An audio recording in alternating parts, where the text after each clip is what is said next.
Hi, good morning, everyone. It's a pleasure to have you all here. My name is Alfred Elidei, and I would love to introduce the facilitator for today's session. So today's session is going to be. Good morning, everyone. Everything. Um, so I would love to welcome you all once again, and if you can all hear me, kindly react with the present. And so as I introduce you to our moderator and facilitator for today's session, he goes by the name Mr.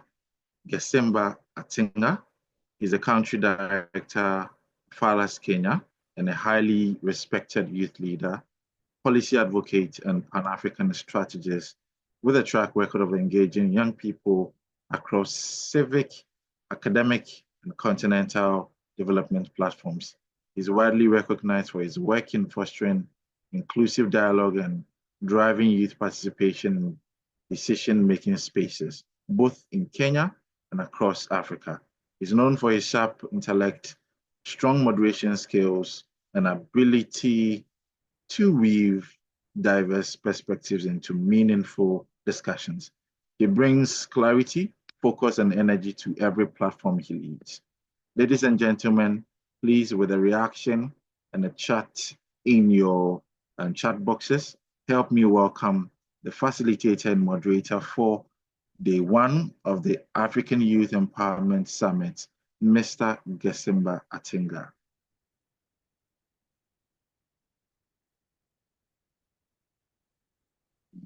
Hello, thank you so much, Mr. Alfred Elikede, a very fantastic man of valor.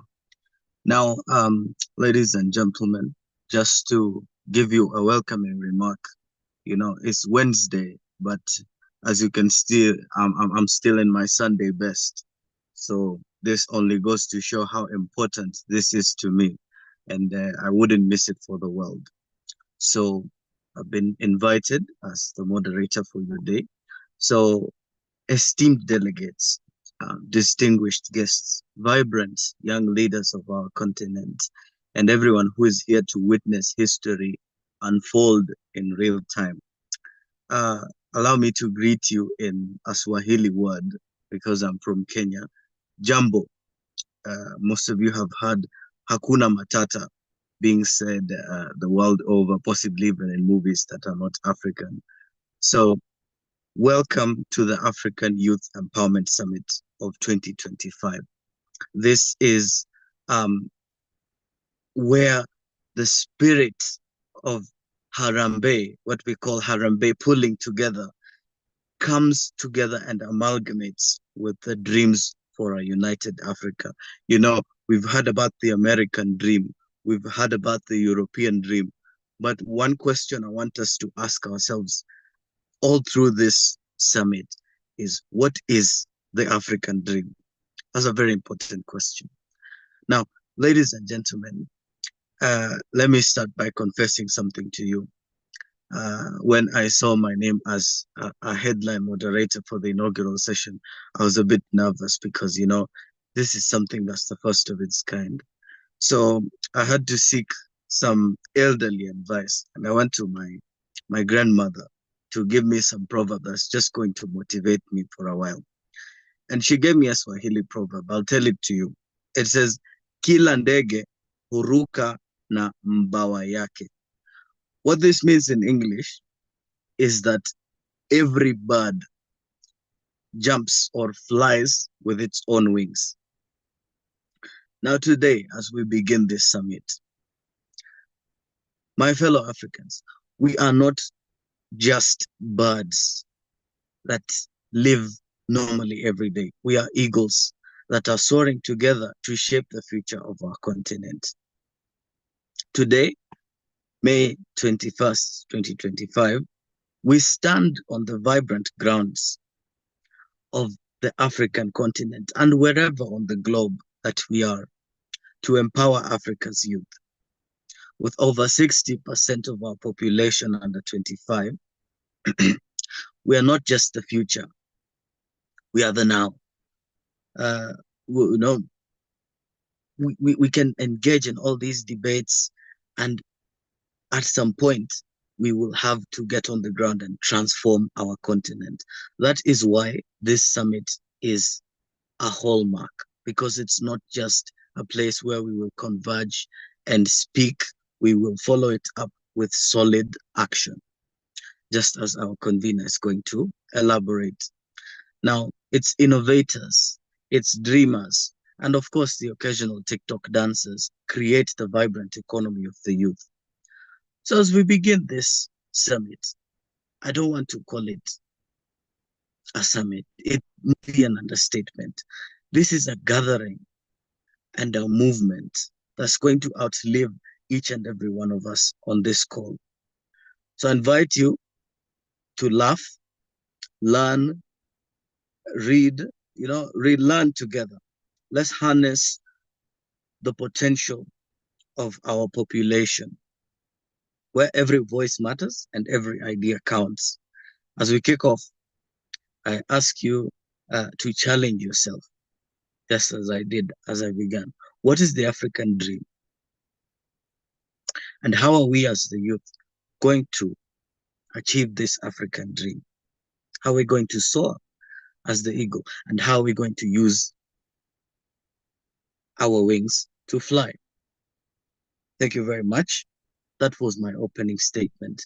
And I really hope that you are going to experience a surreal ordinance the first day, the second day, and the third day into the rapid action that we are going to deliver. So we have a raft of key themes that we're going to be dealing with during this summit. We have very seasoned speakers that are going to talk to us to specific topics and focus areas. We have, I can't even put it in words. And all I urge you is don't you allow yourself to leave any of these sessions without anything. So I will introduce our first speaker for the day. Our first speaker is a very vibrant lady in the spaces. It is my distinct honor, actually, to introduce the trailblazing leader that is about to speak. Very passionate about youth inclusion, one of Africa's most dynamic young voices in governance. Her name is Honorable Nadia Abdallah Mohammed. Honorable Nadia made history, actually, in Kenya as the youngest chief administrative secretary. This is an executive position in the government, and deputy minister at the Ministry of ICT, Information Communication and Technology, Youth Affairs, where she also championed youth empowerment, of course, that we're talking about, digital literacy, and gender equality on a national and global stages. She is a celebrated author, policy advocate, and a voice for African youth, very large influencer. Now, she joins us at this summit to speak her insights on redefining youth leadership for an integrated and sustainable Africa. So please join me by way of reactions in welcoming our seasoned speaker and our first address for this summit, Honorable Nadia Abdallah. Thank you very much. Welcome, and please speak to us.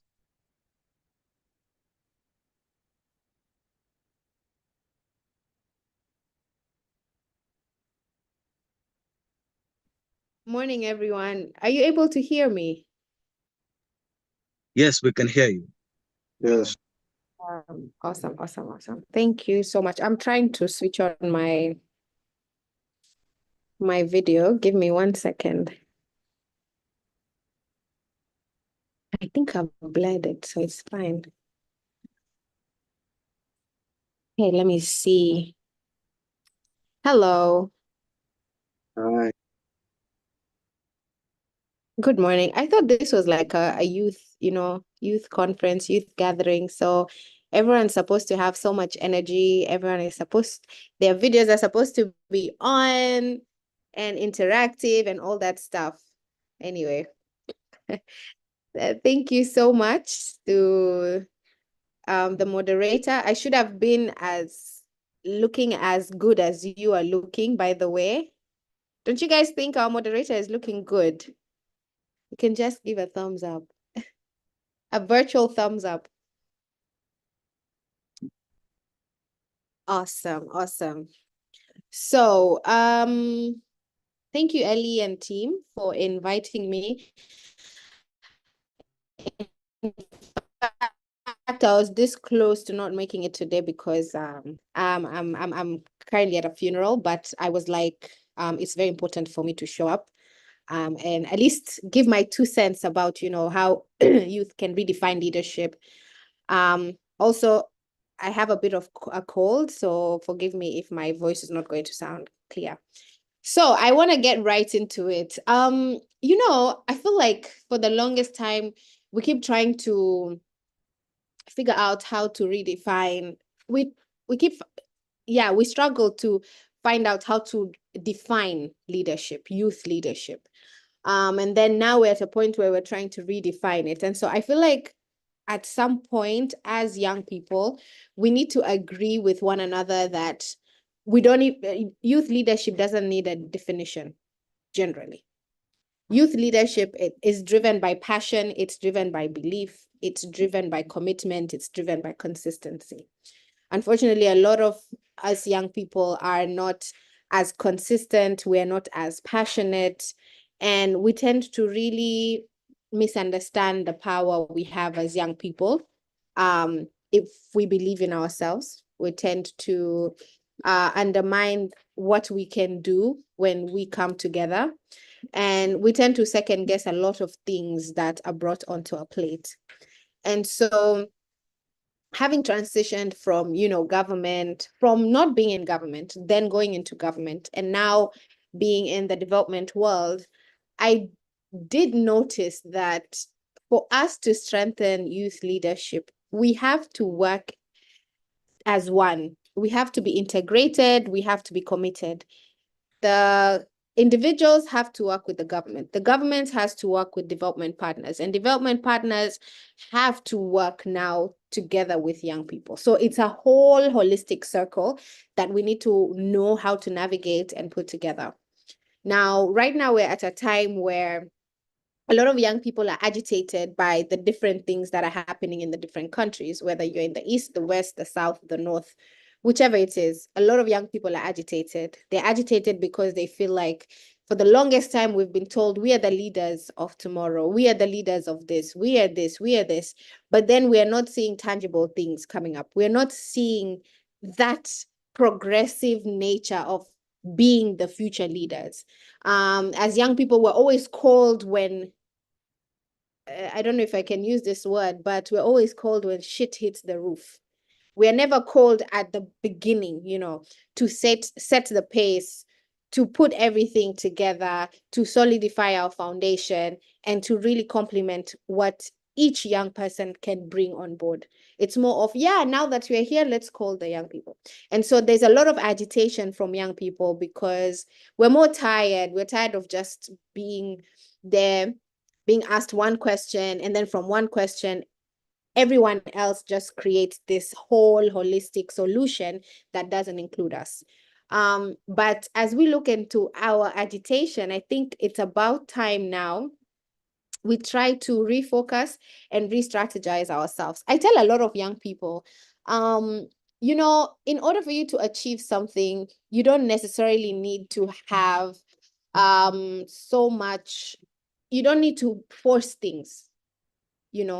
If you want to create change, if you want to bring about change, if you want to influence change, we have to start within ourselves. I mean, if we ask ourselves truthfully, how many of us young people can work together and not go behind each other's backs to get a better deal than someone else? Because that's where we end up just getting lost. You find that why is it that the women agenda, and I say this a lot, why is it that the women agenda progresses more than the youth agenda?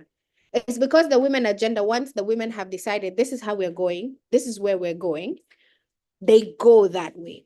But with young people, if you guys have seen, because I've seen it, we come together, we have one solid trajectory, we have one solid goal, but down the line somewhere, 2 or 3 young people tend to go behind the whole group and just dismantle everything that everyone else has started. And so if we are trying to build a better future, a better leadership trajectory for young people, we need to start with unity. How unified are we? And when it comes to unification, what are we unified by? Are we unified by the agitation that is there? Or are we unified by a common goal, which is to solve issues of underemployment, unemployment, to solve issues of, such things. So what is it that unifies us? Number 2, if we are going to unify and have one voice to talk about, do we want political participation within young people? Are we looking at governance and policy solution making, or are we just agitated and want to just be people who just go in and rally without any common goal in between? And so for me, that's number 1. We're looking at youth leadership, is unity. Like I can see my friend Obal is here. A lot of young people don't understand that there is one thing to be given an opportunity when it comes to how consistent are you when that opportunity comes to you. Unfortunately, a lot of young people, when they get the opportunity, they forget that common goal. And they tend to now go and join the latter, and join the people who young people are even stressed about or even unhappy about.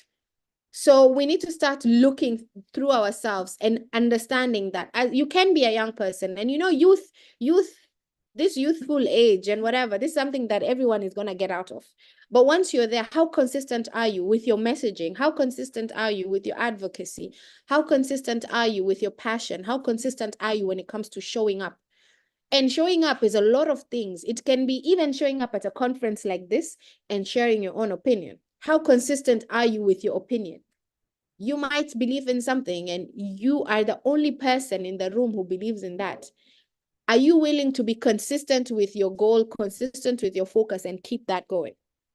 So you have unity, you have consistency. And number 3, for me, it's commitment.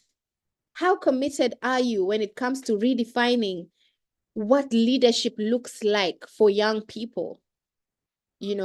For the longest time, as I said when I started, it's all about youth are the future. But if we are realistic enough, if we look at it, a lot of us have lost people who are our age or younger. So are we really talking about the future anymore? It's not about the future, because none of us know where our futures lie. So it's about now. It's about leadership now. And for us to have that commitment, it has to come upon ourselves. How committed are we when it comes to the youth matters? And the biggest issue with youth, especially in Africa, it's unemployment rate, it's lack of opportunities, it's financial distress, and then it's mental health. These are the most critical things right now. Because if you're not employed, either you're employed or if you don't have a hustle, then you lack finances. When you lack finances, you become very disoriented. And when you become very disoriented, sometimes you can even fall into depression. And so, it's like, how committed are we to actually be very clear about the things that youth are facing and about the things we want youth issues to be addressed? You look at how committed are you to our policies? Different countries have different policies out here. Kenya, we have one of the best policies, but unfortunately our policies are not followed. And if you look at the youth policy, that's even the worst, because it's not something that is followed. And why is it so?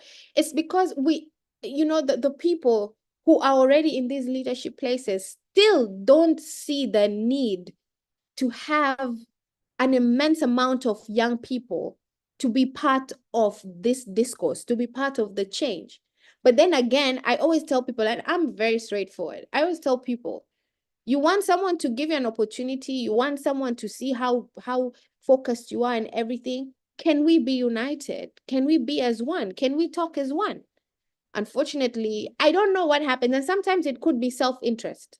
And, you know, sometimes you don't understand, we might not understand different people's backgrounds, you know, maybe somebody got swayed away because, you know, matters at home are hard, maybe because of financial constraints, maybe because of struggle. And I do get that. But I think for me, I want to ask each and every one of you, if we are going to consistently have a direction, but then because of our social constraints, we get diverted from what the direction is, to what extent are we actually going to achieve what we need to achieve? Or is it 10 years down the line, we're going to be still talking about redefining leadership? Because I feel like where we are at now, it's not about redefining it. It's not about sitting and trying to draw a map and trying to figure out how is it, what are we going to do, or this. It's not about that. It's about identifying each and every one of us' strength and each and every one of us' focus, putting it as one, and then using that as a platform to now benchmark things that will actually change. Most of us young people don't understand that even if we scream from here to Timbuktu, if the policies are not influenced, if the policies are not changed, if the policies are not amended, we cannot achieve anything, because unfortunately, it has to go by law. So what am I then trying to say? I'm trying to say that if we're going to redefine youth leadership, then it starts with how many of us are willing to actually take time and participate in policy constraints, in policy changes, because it goes down to that. You know, when you're told, you know, a lot of times the young people were like, yeah, but my vote doesn't count, or this doesn't count, whether it's in university, whether it's in social places, whatever it is. We always say, oh, my vote doesn't count. It does. Because the person who you put there to represent you has a very big influence on how things are going to move forward. So if you ask me, how do I or believe we can redefine youth leadership? It is through participation in policy reforms. It is through participation in political spaces, and it's through participation in developmental programs. These three things: policy, politics, development. This is how we can redefine leadership for young people. Let nobody lie to you and say, you know what, you need to be more vocal. No, it's not about being vocal. For the longest time, young people have been told, be vocal, speak up, say this, say that. But it's nothing to do with that. Let me break your bubbles, guys. If that policy is not changed and it's not designed to support the young person, to support how things are changing, to support how things are going, nothing can change. We will sit here 15 years later and we'll still be gaslit and we'll still be told, let's advocate. It's enough. How many advocates do we have? How many activists do we have? But we don't need that. We need people to start reading the law. We need people to start understanding the policies. And we need to start redesigning policies that can fit the generations to come, millennials, Gen Zs, alphas, whatever, moving forward. Because the policies that have been there, they were created before any of us was born. And so for us, we need to do that. And so, you know, you honestly, and I'm not even, let me tell you guys, I've not even planned this talk. It's just out of my mind, you know, and out of my passion, because I have interacted with a lot of young people from across Africa. And I've noticed one thing is that young people don't understand that if you do not take time to understand the youth policy, take time to understand your employment policy. Takes time to understand all these things. You will not change anything, even if you're going to keep shouting and advocating. So I feel like we should be strategic and very smart. We're always told the silent person in the room is the one that garners the most power. And so I'm not saying we should be silent. No, no, no. I'm saying we should pay attention to policies, politics, and development. This is how we're going to pivot as young people. This is how we're going to create the Africa we want. And this is how we're going to influence change. Change doesn't come in a day or a fortnight. It doesn't. But it starts with us. So for me right now, I'll ask each and every one of you, how many of you are ready to come together and create policies and influence policies and speak from the policy term? How many of you are willing to actually go and run into political offices or spaces and still be committed to the cause so that you can create spaces for others? And if you are, then be genuine about it. Because I will tell you my story, and just to round it up, I think I'm one of the most, I would say a very unique, I would say, leader. And quite a lot of people made fun of me when I left government, you know. I remember even there was somebody who did a whole TikTok and said, oh, in fact, people always tell us, you know what, when you get into power, whatever, you shouldn't be like them. But then when you get there, people will make fun of you and say, but she didn't embezzle. And someone actually did a TikTok and made fun of me and said, oh, you know, the government used me, she didn't embezzle, while other people were making money. She just decided to stay and champion for this. But are we not saying that?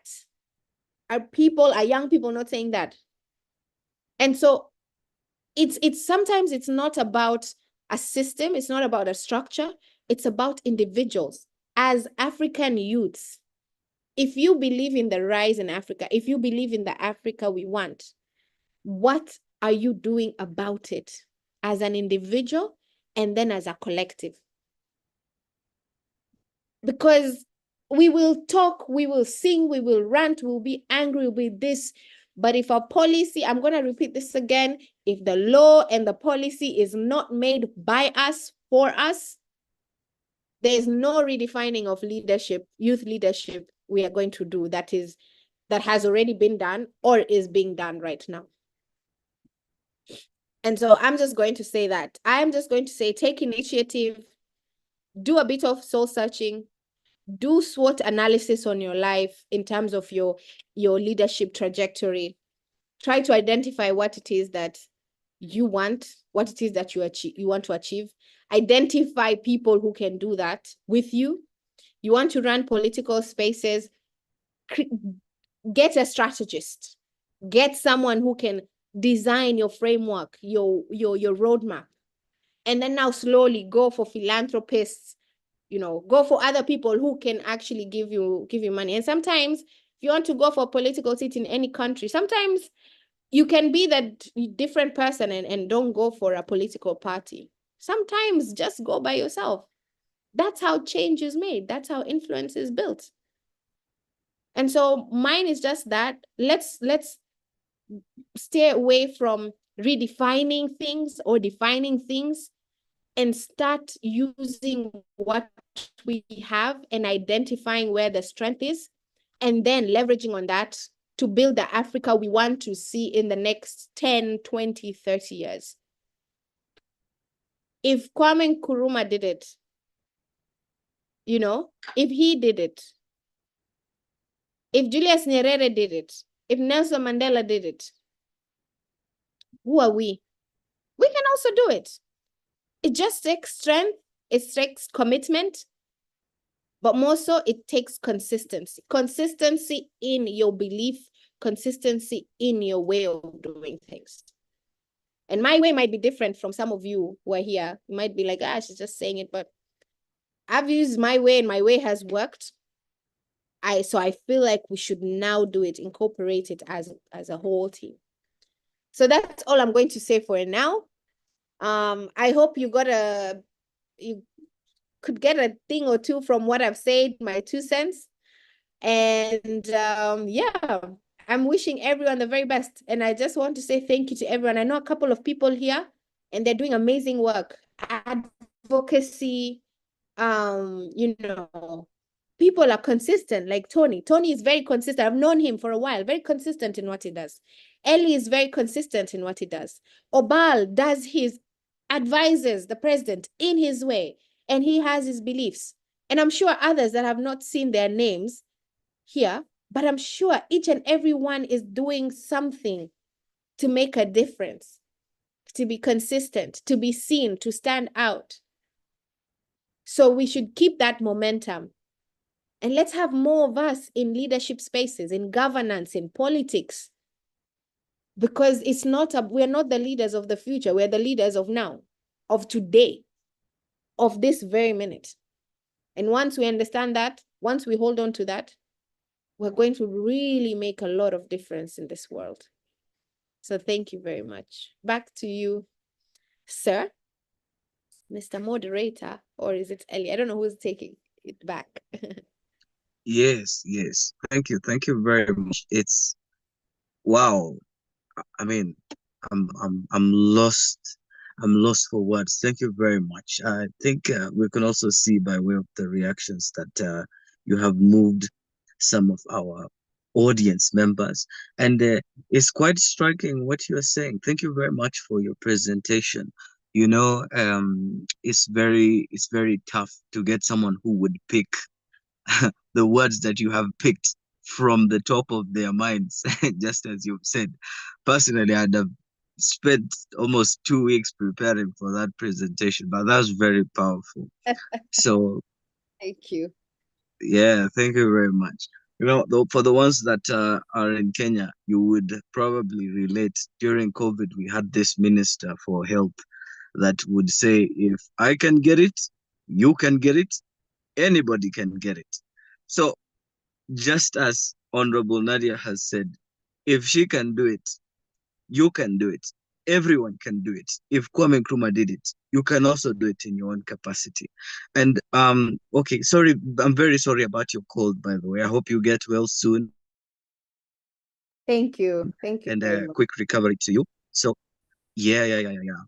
Just keep warm, you know, it's tough out here. So thank you very much for your insights on consistency and being committed to poly. So one takeaway that I would urge the rest of us to have is participation in the 3 P's. I had some 3 P's: participation, policies, and politics. Of course, without ignoring the fact that there is development. So go out there. You've seen Honorable Nadia do it. The next speaker has also done it and is doing it. See people like David Someno being in these seats, in these spaces. Jeff Karaoke, Dennis Munene. Go out in these spaces, participate in the policies, the politics, and development. Thank you very much, Honorable Nadia. And I hope you stick around for the question and answer session, because I might have a question or two for you. But thank you very much for your presentation. Allow me to proceed to our next speaker. Now, ladies and gentlemen, it's a similar privilege to introduce yet another young leader who exemplifies purpose-driven governance and grassroots transformation. This is Honorable Daniel Obal. Honorable Daniel Obal is a member of the National Youth Council of Uganda and a dedicated public servant with a strong commitment to inclusive governance and a strong commitment to the youth political participation across Africa. He doesn't limit the dispensation of his wisdom to Uganda only. He is very generous to the rest of Africa, and that's why we have him today. He is known for his powerful advocacy in community development, meaningful civic and policy dialogues with the authorities and the wider Eastern Africa region. This is a respected leader and youth voice in political spaces. Honorable Daniel Obal is passionate about bridging the gap between policy and people, ensuring that the youth are not just beneficiaries at the superficial level of it, but active architects of these policies that they benefit from. We will be speaking on the topic of youth participation in governance and peace building across Africa. So, ladies and gentlemen, please help me in warmly welcoming our second speaker for the day, Honorable Daniel Obal, to the African Youth Empowerment Summit. Good sir, please proceed to unmute your microphone, open your camera, and speak to us. Thank you very much. Thank you so much, Joseph. A very good morning. I think the only thing I'm going to deny you people today is going to be seeing my face. I was contemplating with Ellie whether I would be able to make it for this program, because we do have an ongoing visit by the president where he's assessing the performance of agriculturalist farmers within the region. And today we are in the Buganda sub-region. I'm taking this call on the sidelines of that visit. So I may be here for very few minutes, but it's always important to join this kind of conversations. I hope I'm being heard, Joseph. Yes, sure. Thank you so much, Joseph. I would like to congratulate Ellie and the team for really taking the time, the effort. First of all, even conceiving the idea of bringing us together for this very important conversation. For me, always anything that brings young people together to share perspectives, ideas on how we can join hands to make Africa better is always a welcome initiative. I have known Ellie for quite some time. I think my first visit to Ghana was courtesy of his invitation to another youth engagement. And I'm so proud of the man. I've seen him grow to becoming, and I'm so proud of him and his entire team organizing this important youth empowerment summit that is bringing us together to share ideas, perspectives on how we can join hands and drive the agenda of integration in Africa. My name is Daniel Obal from Uganda. I am a public policy advisor. I'm currently an advisor to the president of Uganda in charge of youth affairs. I'm also his envoy on youth issues. And it's a privilege to be speaking to you here. My comrade Nadia said almost everything, and I am lost where to begin from, because I have a bad culture of not writing speeches, and I'm always trying to speak from my brain. But it looks like Nadia and I have got a lot to share in common in terms of the spaces we have been engaging in. And I think the question that Africa's youth need to ask themselves, which is very important in guiding us on how we can converse and what we can do better, is the question of the mandate. What is the generational mandate of Africa's youth as it is now? When you speak of the Jomo Kenyattas, the Nyereres, the Kwame Nkrumahs, the Gamal Abdel Nasser, the Ahmed Ben Bellas, their generational mandate was quite different. They were young people at the time when Africa was facing the scramble and partition of its borders among the powerful forces from Europe and the Americas. And to them, their mandate then was the political liberation of Africa, the growth of nationalism and a sense of patriotism among our young people. And they did achieve that. And that is why Africa achieved, within the years of the 1954 up to as recent as 2011, its total independence. But with these decades of the history of Africa's independence and growth of new states, we are seeing Africa falling back, going back to the years before 1950. There is a missing link. There is a disconnect. What did we need to do as Africa's youth in taking power, in taking mantle from the hands of our forefathers? Where is our center of gravity as the young people of Africa? What do we need to put our brains and thoughts together to help us to hold hands and develop Africa? Because integration cannot be achieved unless we are speaking at the same time. And I've always told Africa's youth in all the spaces I've had the privilege of being in, that our mandate, we like it or not, has shifted drastically from merely political to economic. Economic empowerment of Africa should be at the core of the youth agenda. You see, all the issues of youth peace and insecurity, I don't call it security because the issues of youth is a problem. Peace is a problem. And I can't talk of security because it is sugarcoats. I will talk of insecurity. Because all across Africa, the Horn of Africa, West Africa, Central Africa, Southern Africa, even East Africa, the guns have never been silenced.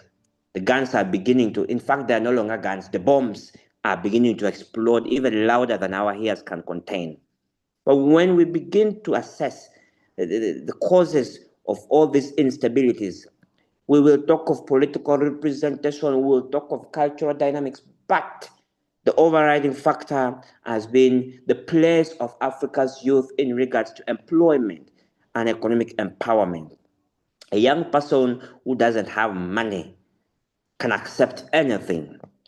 And our political actors have always taken this advantage and used young people as pawns. I was following the comments from the chat box, and a young brother, I believe, from either Somalia or from Somaliland or from Kenya, says that when you find 10 young people birthing an idea, 3 of them are going to change perspectives and are going to sell away the 7.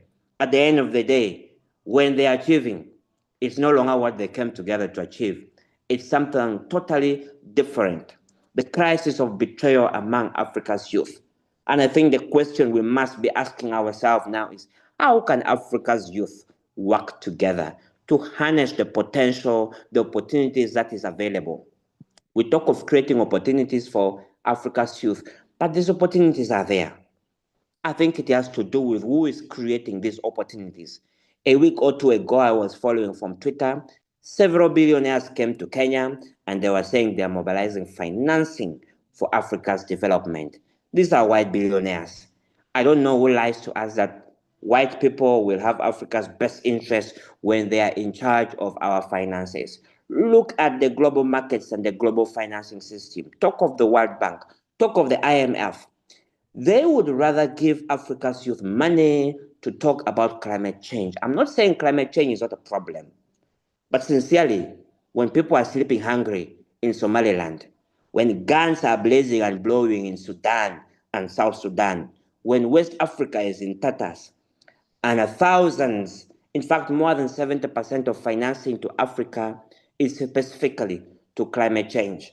Do we think these are people who are taking care of Africa's interests? No. Why can't the huge financing being given in respect of climate change be given to empower young people in Africa to partake in business so that they can, benefit from the opportunities presenting itself with the African continental free trade area? Why? Why can't these funds be channeled 100% to fighting the insecurities that is facing Africa? Recently, I saw that America rejected the request by the African Union to support the peace initiatives in Somaliland, in Somalia. But this money will be given to support sexual health and reproductive health rights.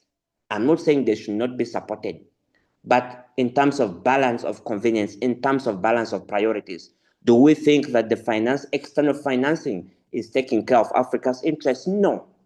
If we can all interrogate these questions and come up with answers, we'll come to one conclusion, that there is nothing for Africa without Africa. The concept of Ubuntuism, African solutions to Africa's problem. The solutions for Africa's integration will emanate from Africa's youth.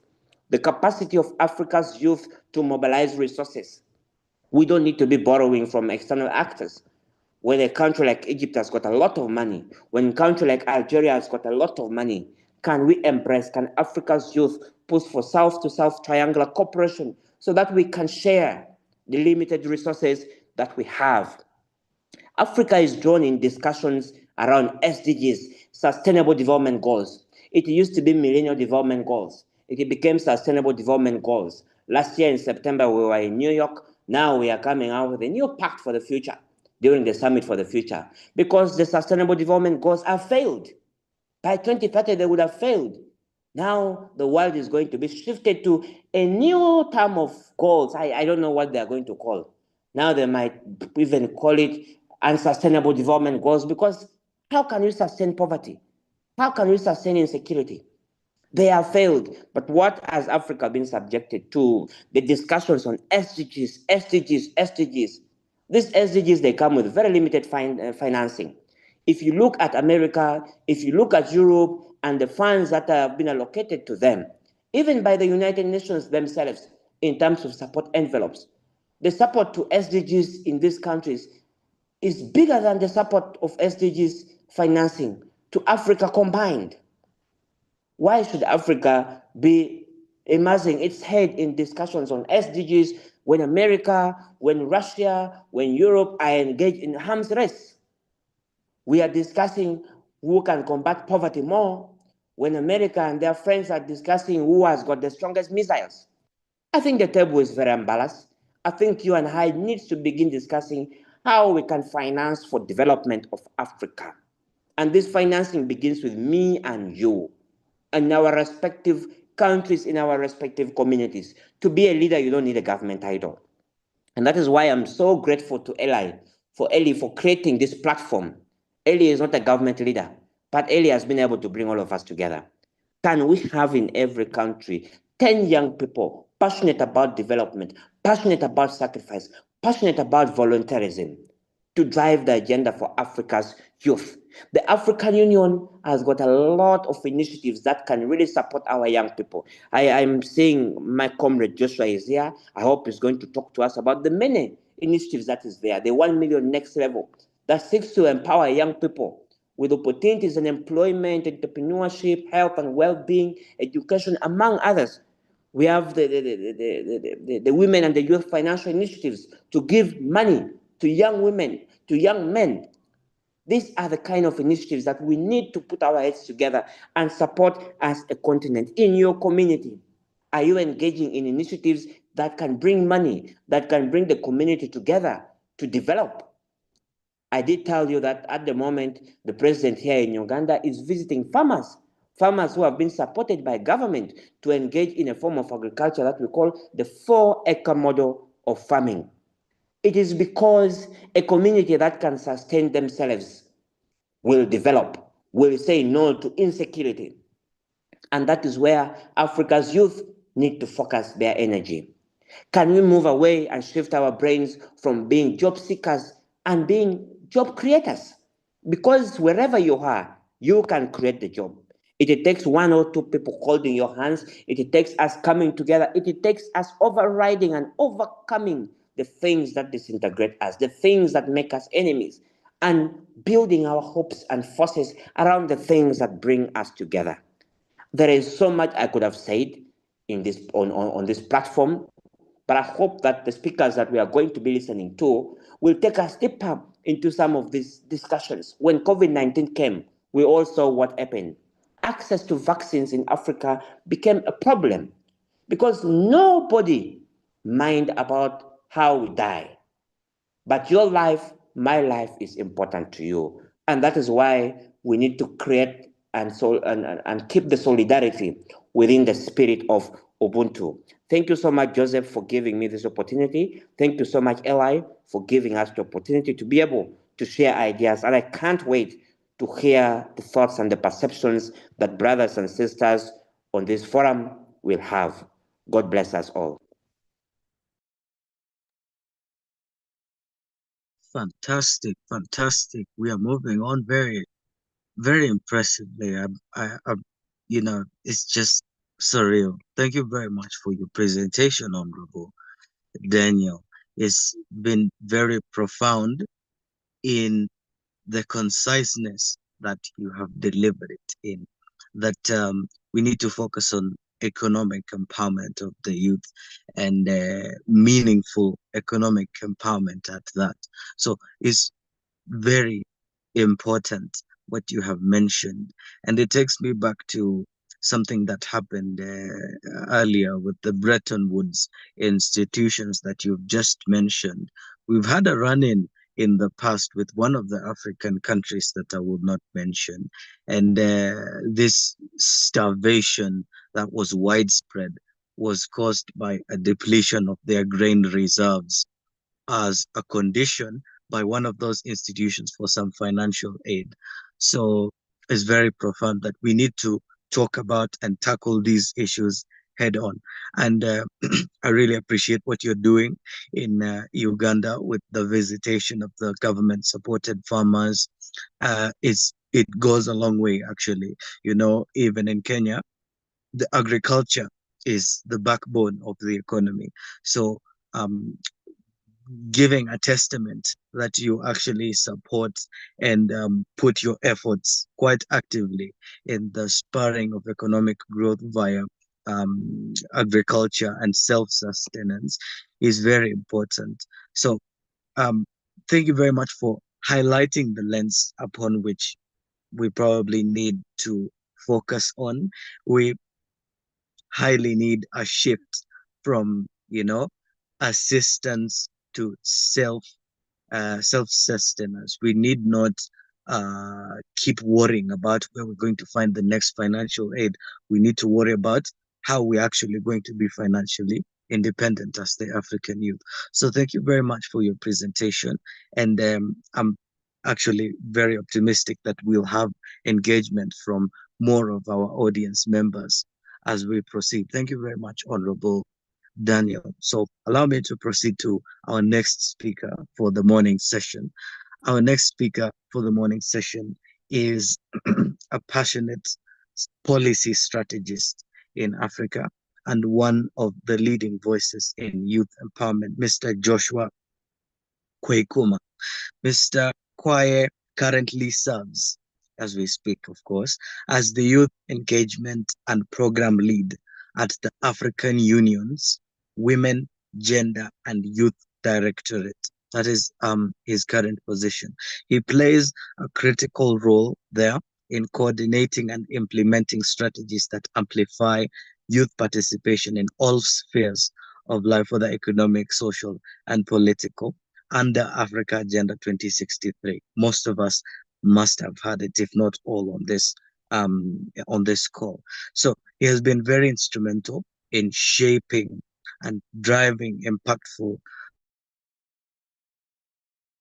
youth-centered engagements, such as the Youth Connect Africa Summit, which was recently held, the Pan-African and South Africa Youth Fora, and the United Nations Summit of the Future. United Nations Summit of the Future, very nice.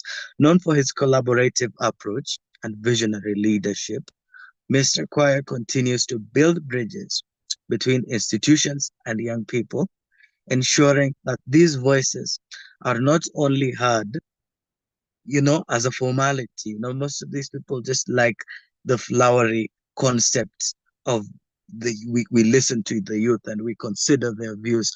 But Mr. Quaye is very particular on actively integrating these voices into the policies. So today, he joins us on this summit to share his insights on youth participation in continental governance and sustainable development, advancing the 1 million next level initiative. So please join me. You'll be joining me actually this morning in welcoming Mr. Joshua Quaye. Thank you very much. I can see you have begun speaking. Welcome. Thank you so much, Mr. Moderator. Thank you. I really appreciate the introduction and all the beautiful things that you mentioned about me. I really appreciate it. However, in forums like this, it's quite, should I say, difficult to speak after you have two senior colleagues who have spoken before you. You know, my colleague senior Obal, and then Honorable Lydia. It's kind of Nadia.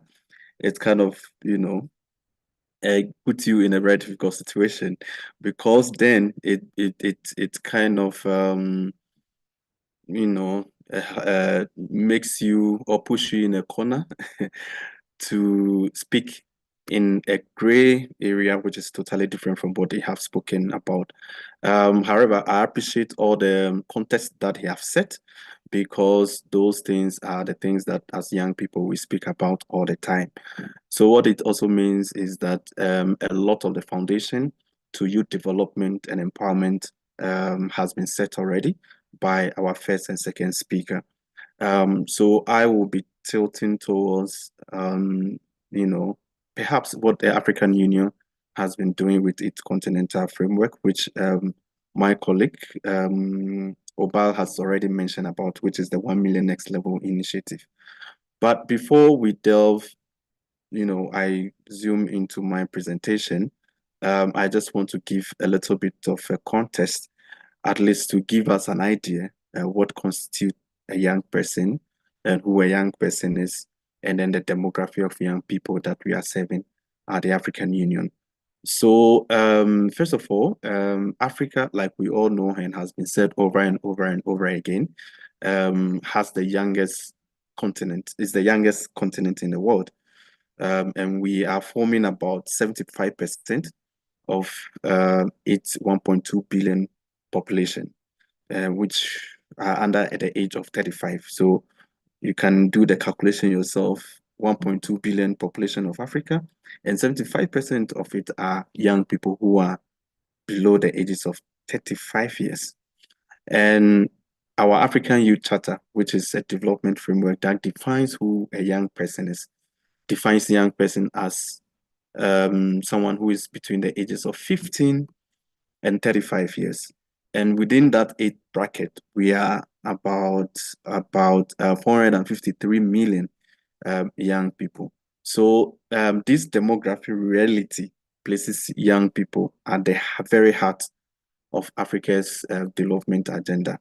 And this trajectory of our continent is inseparable from the development outcome of its youth. So what is basically is telling us that if everything goes wrong, young people also crumbles.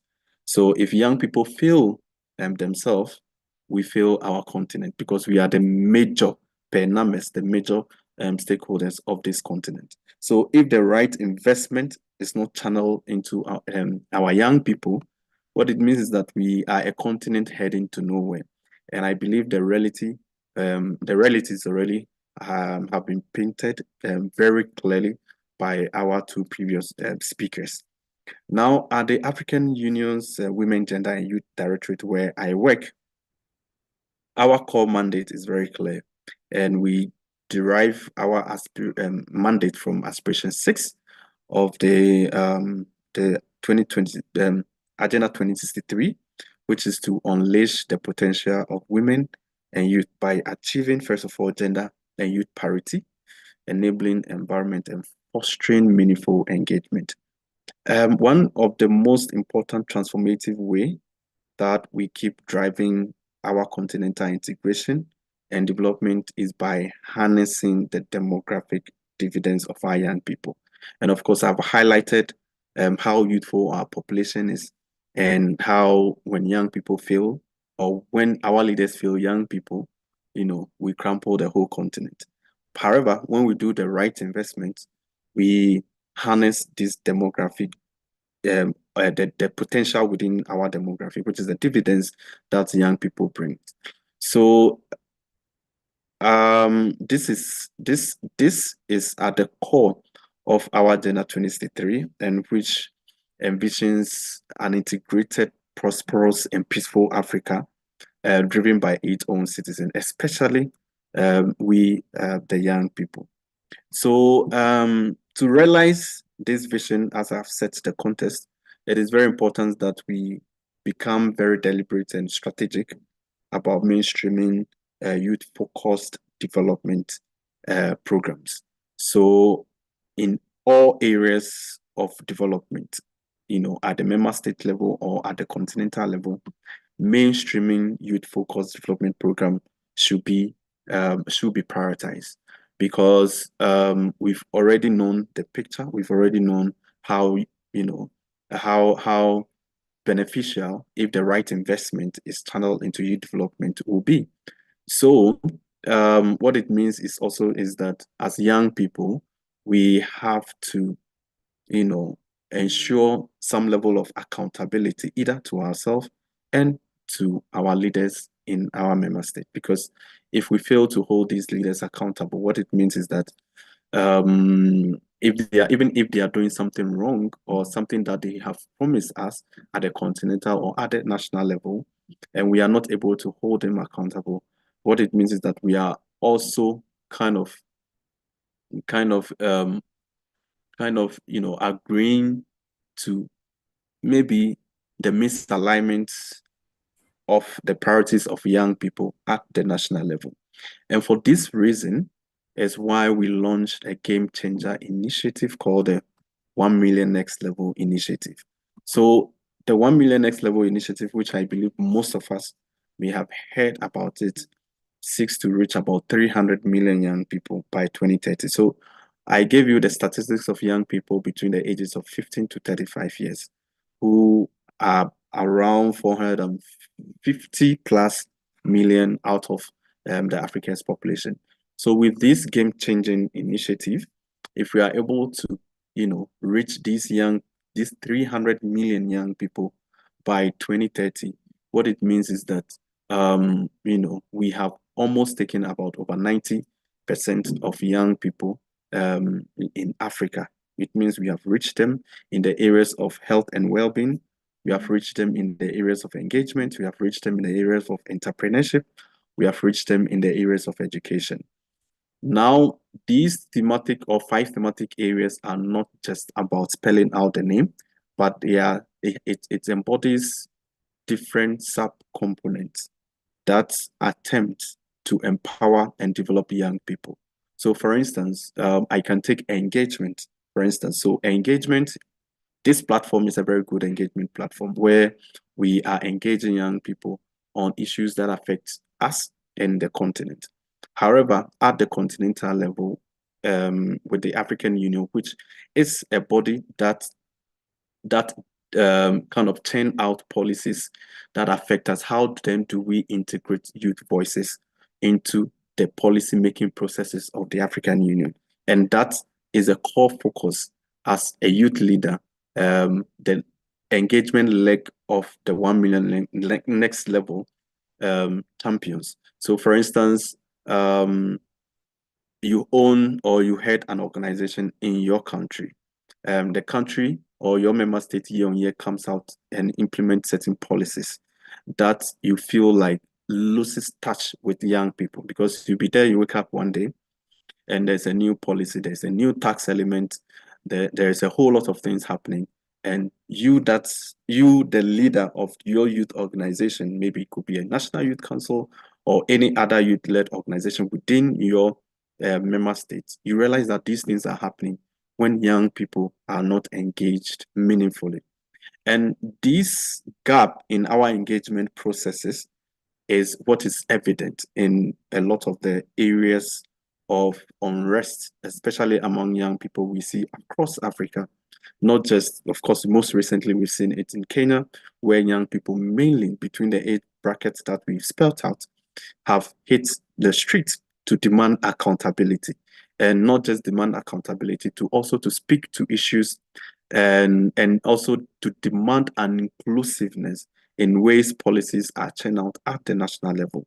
And that is what the 1 million next level seek to achieve, kind of bridging the gap in our engagement processes. So the challenge now is to us as youth leaders. How are we engaging?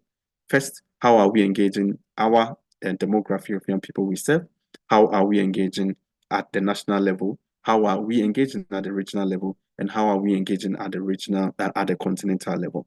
So these engagement processes, a lot of the time, defines how we mainstream youth voices in policy processes. And again, at the African Union, we most of the time ensure that we create these safe spaces for young people to be part of the decision-making processes. So there are lots of different legs, like I've mentioned, health and well-being component. There is education component. There are a lot of elements within education, either gender-responsive education, where we kind of ensuring that there is element of balance in how many young people we find in classroom. There's a kind of unemployment. What kind of investment are we making, expanding our industries, for young people to be employed. Entrepreneurship, if you're a young entrepreneur, what kind of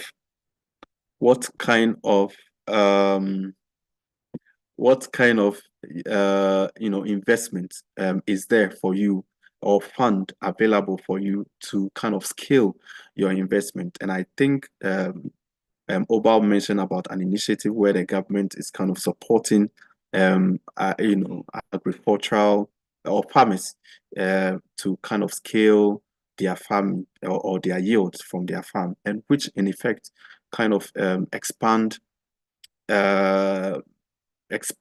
or even kind of empowers these farmers to even employ more young people in the long run. So these are the kind of areas where the 1 million next level as a game-changing initiative is looking at tackling. And just to mention that recently, or even last week, we were in East Africa, to be specific, Kenya, where we kind of bridging or strengthening our youth partnership with youth organizations that are working in all these 5 thematic areas on how the African Union can bridge that gap between working with the young people at the grassroots and the continental level. And we believe that in the long run, we will be able to shape that youth participation and agency to advance how we work on the continent. So this initiative is not just about numbers, but it's about access, it's about empowerment, it's about impact.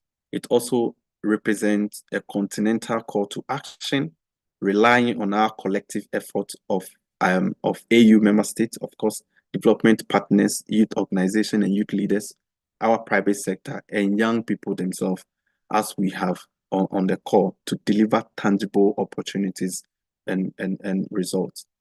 Now, one other aspect that I want to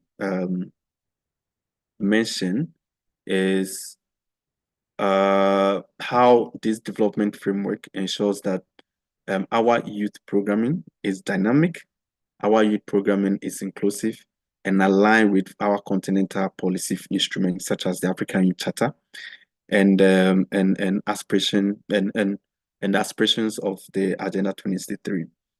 Now, how do we drive this continental integration through our youth empowerment strategies? Now, one other element that I want to also make clear is that if we are not competent as young people and taking ownership of our own development, it becomes a little bit of a challenge. Where I sit, and I believe most of us where we sit, we are exposed to a lot of challenges, not just at the bottom up, but even at the bottom approach of working with the young people, or working with us as young people, because I'm still a young person. There is a difference between opportunities and readiness or capacity as a young person. And let me reference Article 26A of the African Youth Charter, which spells out that as a young person, we have to take ownership of our own development. And that should be an underlining factor. I believe that that should be one of the most important articles within the African Youth Charter, which should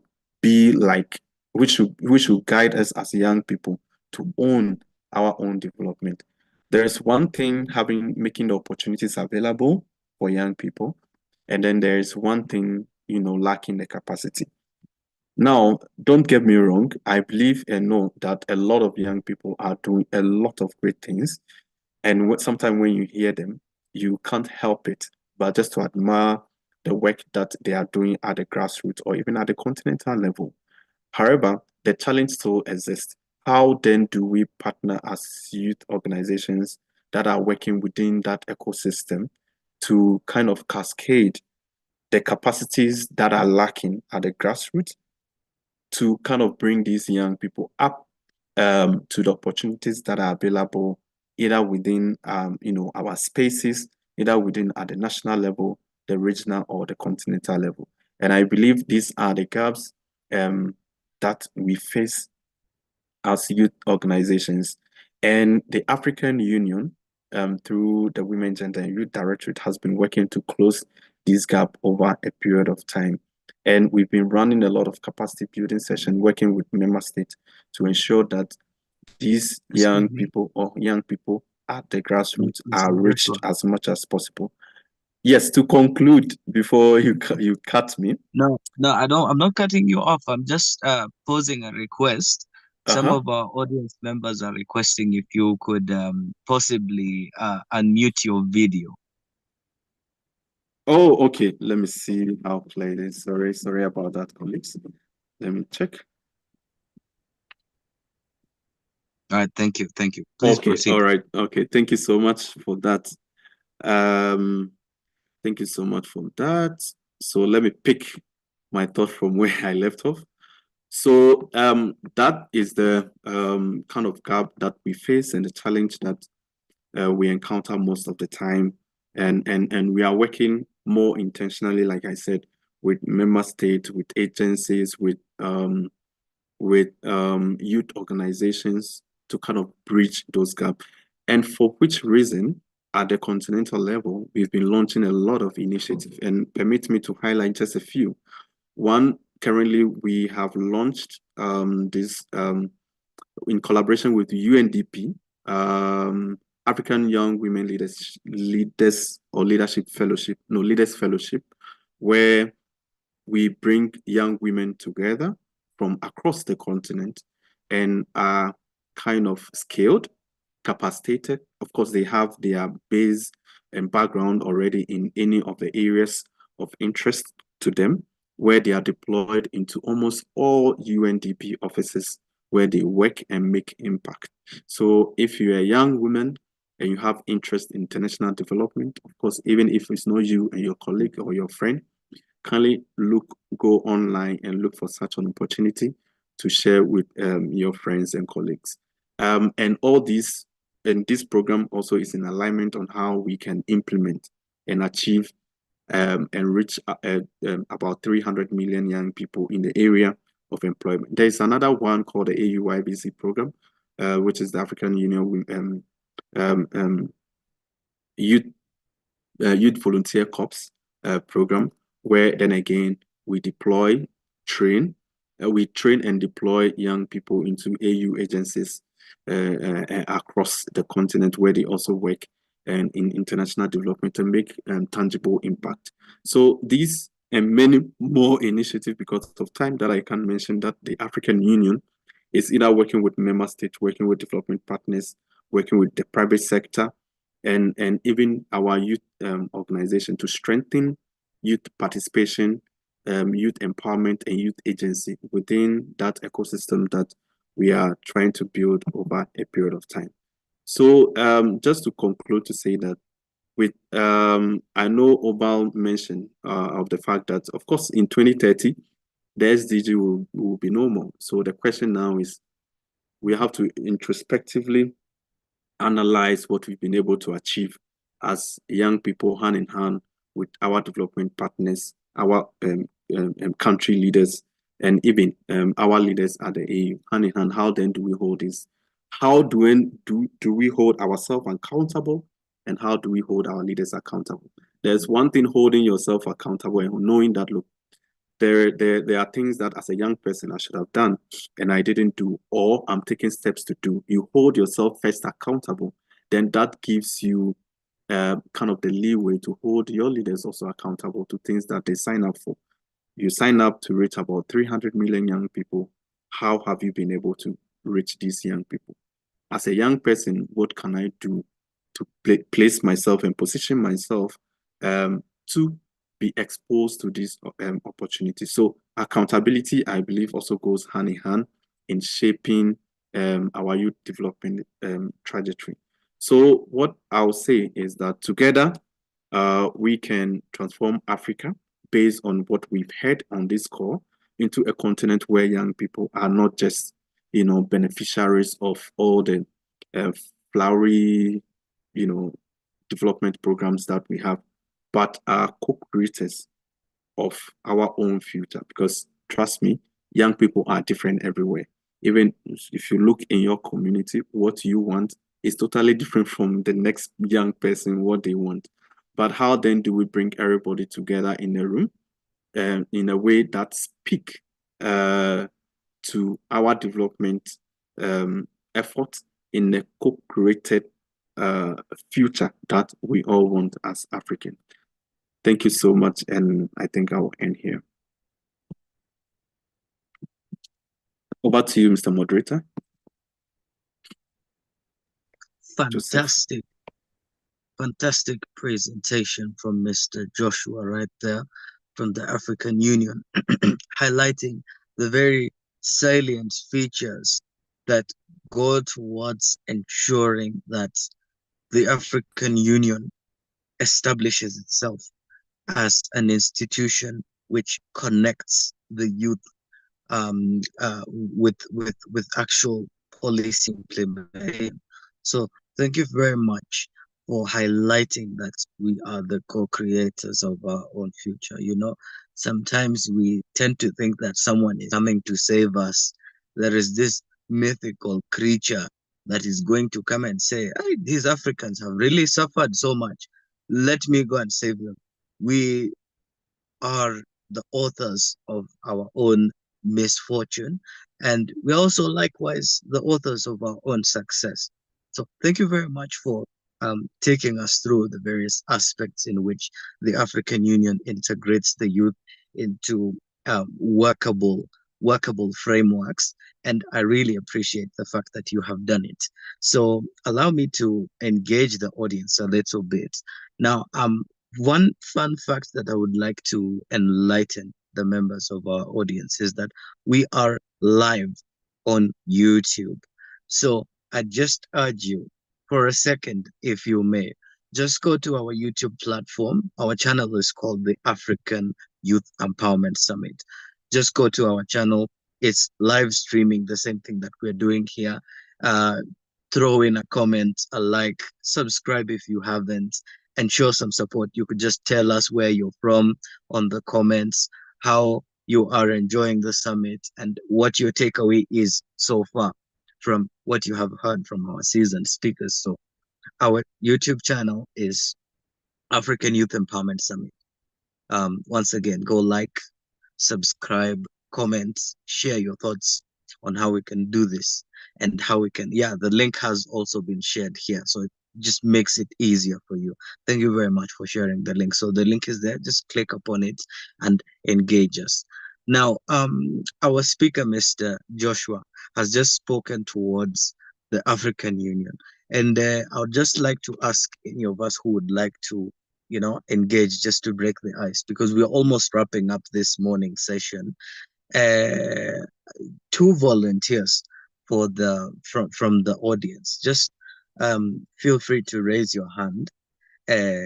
Tell us where you're from, where you're listening from, and tell us one aspiration of Africa Agenda 2063. If you're very conversant with Africa Agenda 2063, you know there are 7 aspirations, including a prosperous Africa. So that takes out one of the aspirations. We have 6 left. I just want 2. So do we have any audience members who would like to give us one aspiration of the Africa Agenda 2063 each? Please proceed to raise your hand. I don't know. Can I see the raised hands?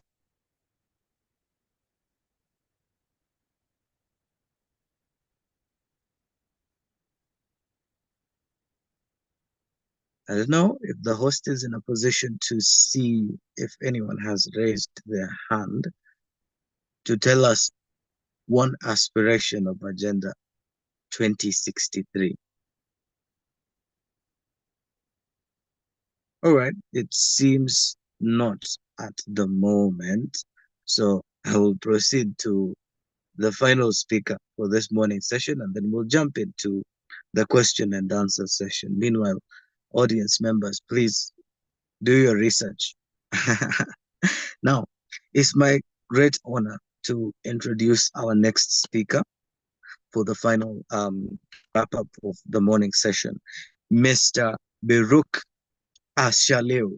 I hope I have pronounced that name correctly, and if I've butchered it, please forgive me, African names.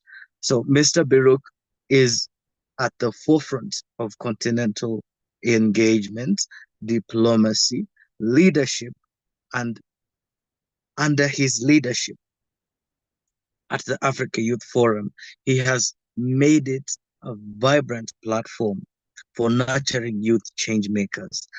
As a Pan-Africanist at heart, Mr. Baroque is known for his work in advancing regional cooperation, civic education, and institutional youth engagement. This is a phenomenal young man that is just about to speak to us, and he cannot dispense the utmost completeness of his wisdom. He just wants to touch upon the ice, the icing of it.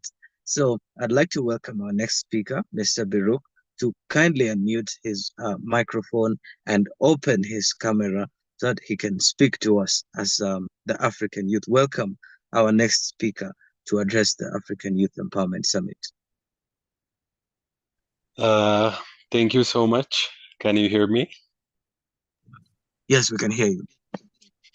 Yes, thank you so much. Good morning, everyone. It's a pleasure to join you from here, the capital and the headquarters of the African Union Commission, Addis Ababa, the vibrant city of Africa. My remarks will be on the role of youth movements in shaping regional and also continental policies.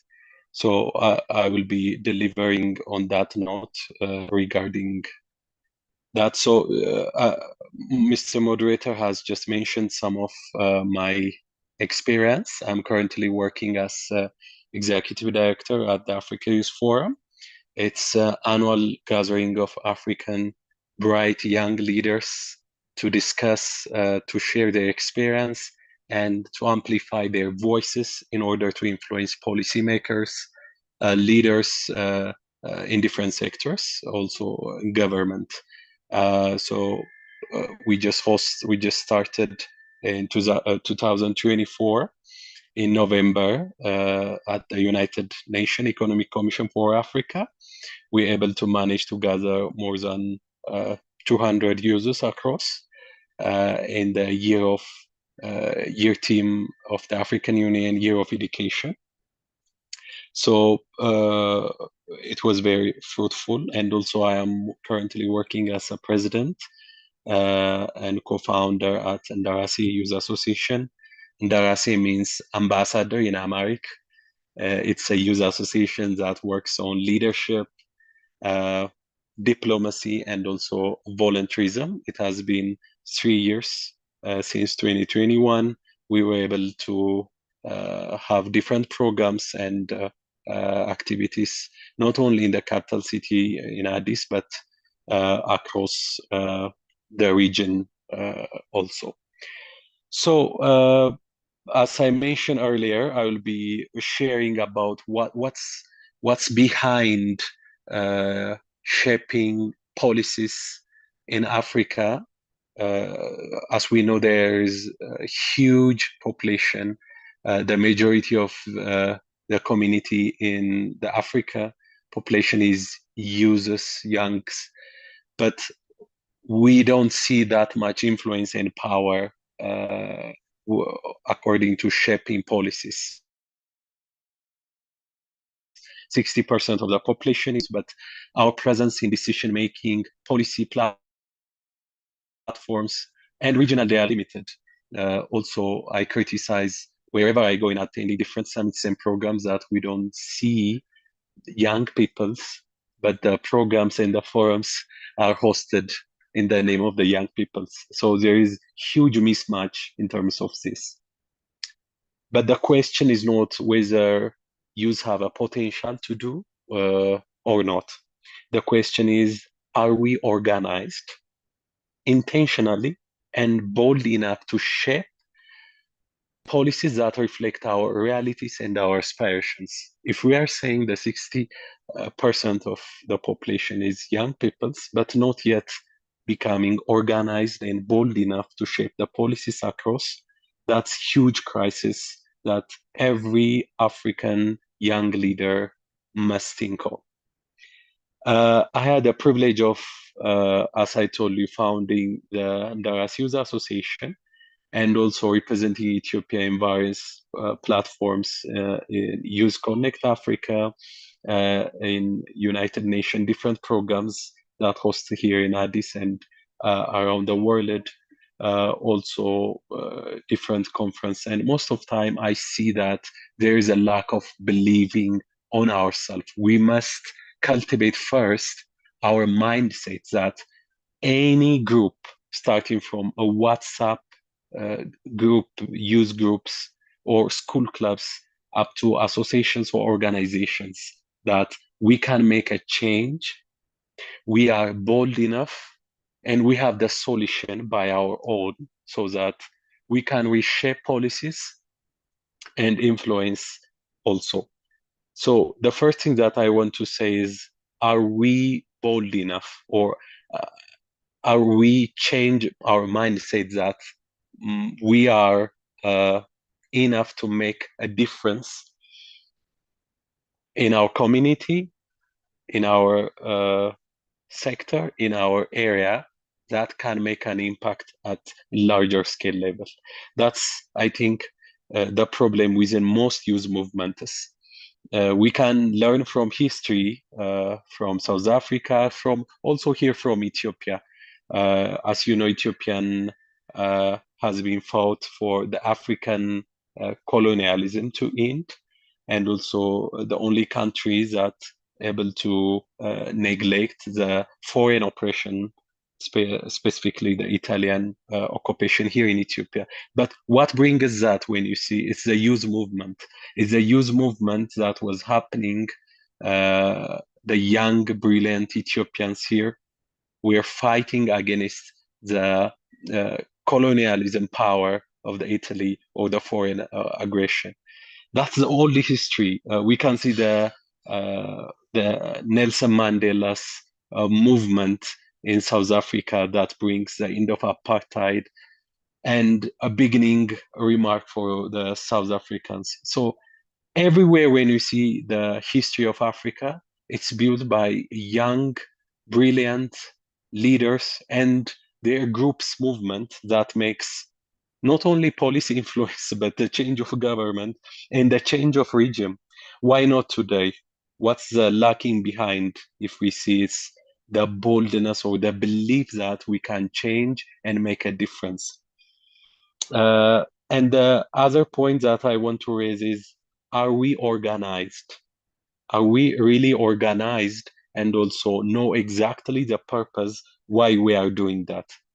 Because most of time, we be cheated. Previous speaker was saying, my brother lost his name. We be cheated by different, I can say, candies that has been was giving, and also currently given by different INGOs or international organizations, which I really don't believe in makes sense in terms of grants, funds that to mobilize their own agenda and action. That era is now ending. We can see the USAID is no more functioning, and also many different INGOs like USAID are following the steps, not releasing grants funds. So where are we going? We have to be organized and know the purpose, to reshape policies, to change what the problem, and to become the problem for the problem by itself, not by looking outside and looking for grants, funds, or the candies that is being released from the West or the other part of the world. But if we believe ourselves, we will be able to manage the ways to fund ourselves, to boost ourselves, and to make our works impactful. We can see from the association I lead, it has been 3 years since we started, but we didn't approach any grants or donors. But I can say we are making a miracle here in Addis and across the part of Ethiopian region. We are able to reach more than thousands of users, host able in numbers workshops, activities that engage with different leaders, governance, and affect policies also, not using foreign, even the association is named by Ethiopian Amharic word, not foreign words or aids. So we must believe on ourselves and then organize and know the purpose that why we are organized. So I think I will emphasize on this, that we must be organized and also know where we are going. What's the purpose of the movements we are forming? Is this a purpose to mobilize funds? Is this a purpose to make changes in the community problems or other stuff? The reason why I mentioned Ndara Youth Association is that we have a department to mobilize resources. We raise different kinds of projects and ideas in order for that specific projects. So we start mobilizing resource and yeah, we just do it. There is no any hindering thing. You can say most of time, oh, finance, how you make the finance, who's your grantee? No. The grantee is the idea by itself. So we must believe on that we can make a change and know exactly the purpose is to serve the marginalized and to make an impact in our community. The third one is amplifying the work that we do. Most of time we lack, what I see from my experience is we lack to amplify our workers. We can see different youth movements in Europe that are still making a change. The YMCA started in US, not only policy, but have an impact in the history of United States. Even currently, the US president, wherever he go, he plays that YMCA music. Why that happens is they amplify their workers. They were able to amplify what they were doing in different ways. So why not the African youth movements? It can be association, organization, youth forums like Mr. Alfred and his teams are currently doing the African Youth Empowerment Summit. Why not we amplify in the global stage? Why not these initiatives cannot be scaled up to large? So we really need to amplify our workers' initiatives in the global stage. Now, distance is not a barrier. We are in 21st century. The world is in one village. So what we are doing or hosting here in Addis can be influential or impactful in Geneva, in Nairobi, in Tokyo. Why not why we are in prison in the community or in the village that we are here now? The African users have to think globally and act locally. That's a perfect time to do that. So in the Africa Youth Forum, we are starting from August, pre-Africa Youth Forum mini programs in different parts of Africa. Rwanda is going to be the first, then Tanzania, and we will move around. Why we are doing that is to amplify what we have done, to amplify what we are working. Because if the others are not being informed, how we can get support, how our work can shape policies, influence governments or communities and cultures. So anything that we do, we start less, scale it fast, and amplify it in the global level. That's the best way, I think, to influence policies and also governments. Otherwise, it's gonna be just like a tongue twister, nothing more than talk, but just only doing activities without significant influence. So I believe young people have to use whatever resource I have. It's not a time to complain, oh, I don't have this thing, we don't have grantees, we don't have funds. We don't have to look after that. They have to look after that. They have to means the donors, the NGOs, and others. Last time we got invited by UNDP for the first time to join the Youth Connect Africa. It's not because that we requested to join the Youth Connect, which hosts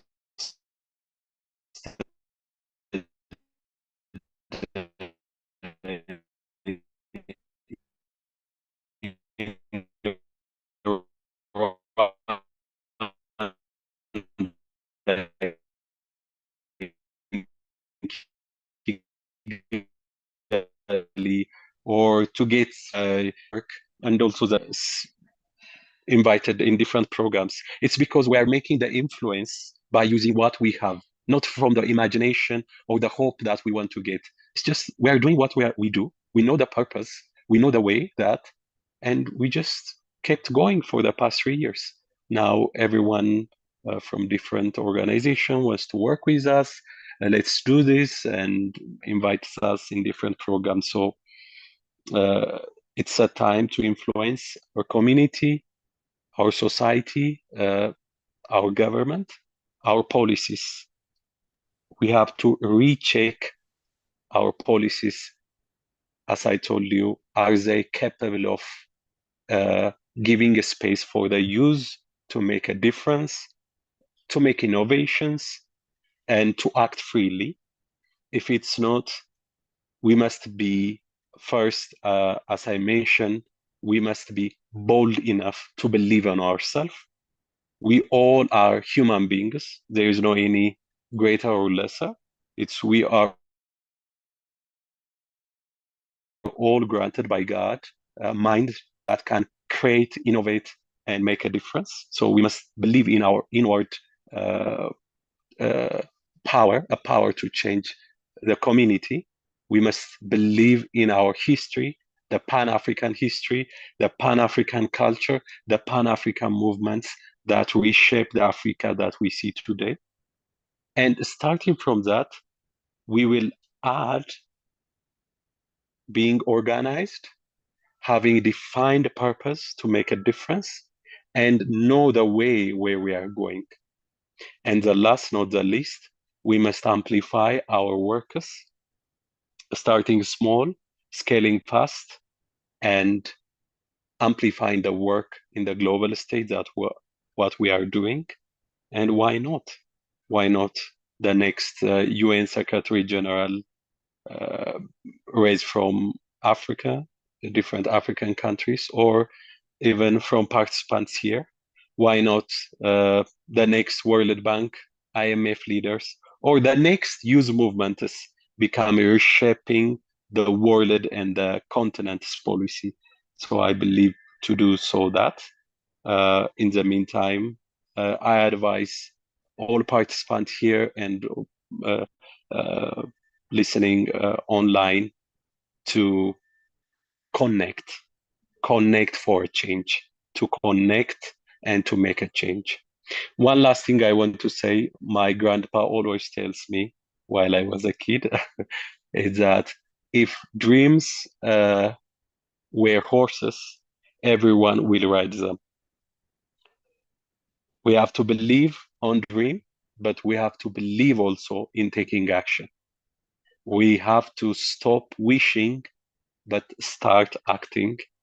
That's the only way that we see change, influence in our policy, in our cities, in our country. The next future is for the African users.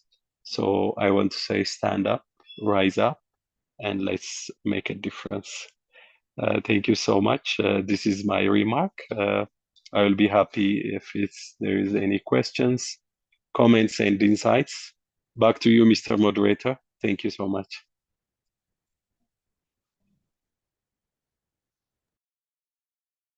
Thank you so much. Thank you so much. Please, by way of reaction, let us appreciate our our speaker, Mr. Barak. I can see Mr. Anuhu has been very consistent in appreciating our speakers. Now, let me also appreciate you, Mr. Anuhu. I can see you. I have seen that you've been online, and thank you very much for your engagement during this summit. So thank you so much, Mr. Barak, for your presentation. It's been very focused, and it's quite inspiring to me specifically. When someone who is of Ethiopian descent tells you to be organized and bold, then they mean business.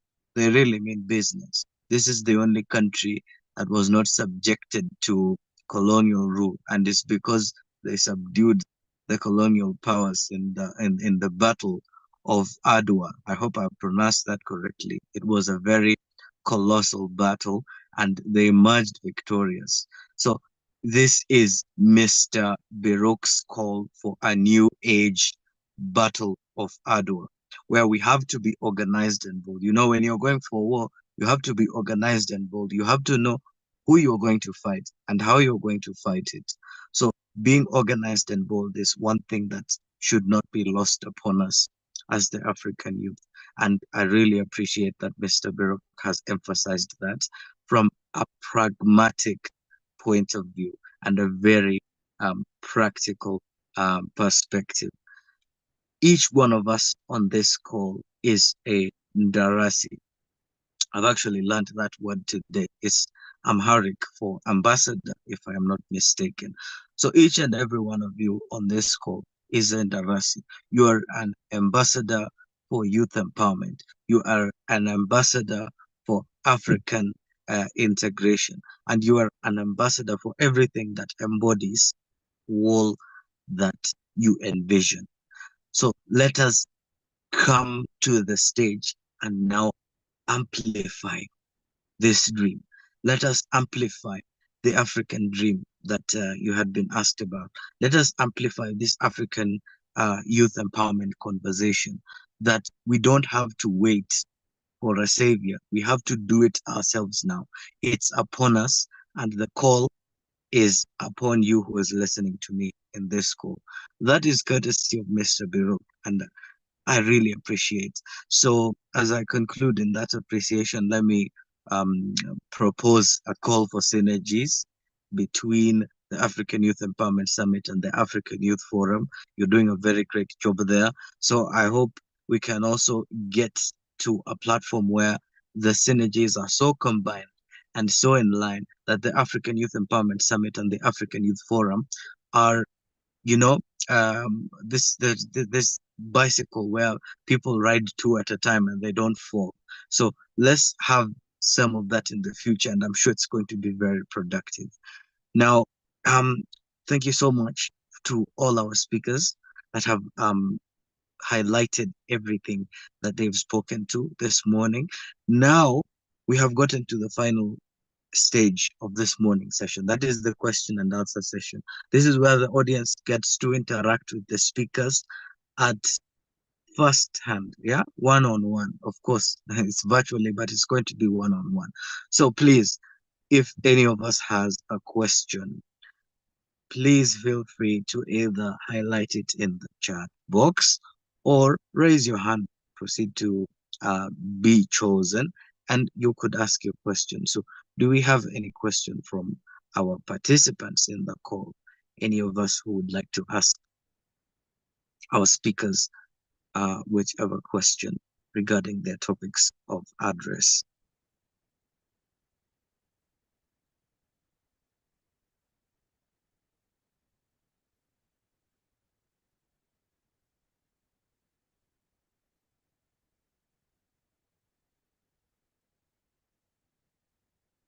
Yes, I can see a hand up from Tanya's iPhone. So please unmute your microphone. Please open your camera so that we can see you and ask your question.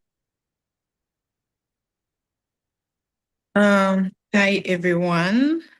First of all, very happy that we are now having these spaces where the youth get involved in having these broad discussions. Thank you so much, Joseph, for hosting this. I'm Rachel from Uganda. I hope we have any Ugandans here. You could raise your hands. Me, it's more not even a question. You had earlier asked a question, Joseph, for about the Africa Agenda 20, the Africa Gen, about the agendas and the aspirations, and you had said we don't have to mention our first aspirations, but then something clocked into my mind, and that is aspiration number 3, which is about good governance, democracy, respect for human rights, justice, and the rule of law. Now, first of all, like in our country, Uganda, at the moment, our parliament sat and passed a bill, the UPDF bill. This is a bill whereby it has a civilians paraded in the court martial. A normal civilian, you make any offense, you're paraded in the court martial, and whichever decision they make, no one has to debate about it. So, and I'm like, oh, this is a nice space whereby we can easily share our grievances. We can easily share the things that we are very uncomfortable with, starting from the lower class, which is the youth, and this is youth whereby we cover a big percentage of the population. So when we put our voices together, we can actually be loud. We can actually be able to express ourselves and pick out those things that don't benefit us, that will affect our children even years to come when we've gone. So I'm very glad that we have such a platform. I was very grateful to see the representative from the African Union. I was lucky to be selected to represent my country in Uganda at the African headquarters for a fellowship under women and youth empowerment.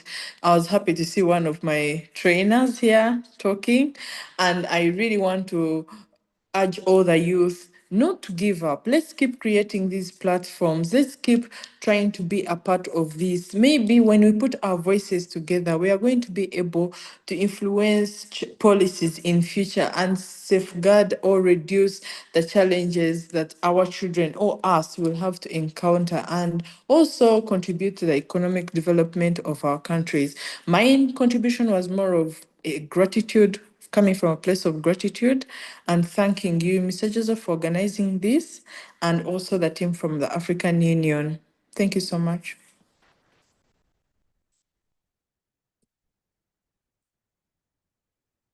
Right, we have Tanya there with very important insights, quite salient to say the least. Thank you very much for highlighting the things that are happening in your country.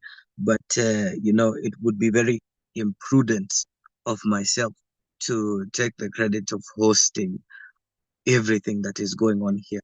We have a very able convener. His name is Alfred Eli Day, a Ghanaian man of very great vision, a very impressive guy. We've known each other less than 1 year, and he's been phenomenal.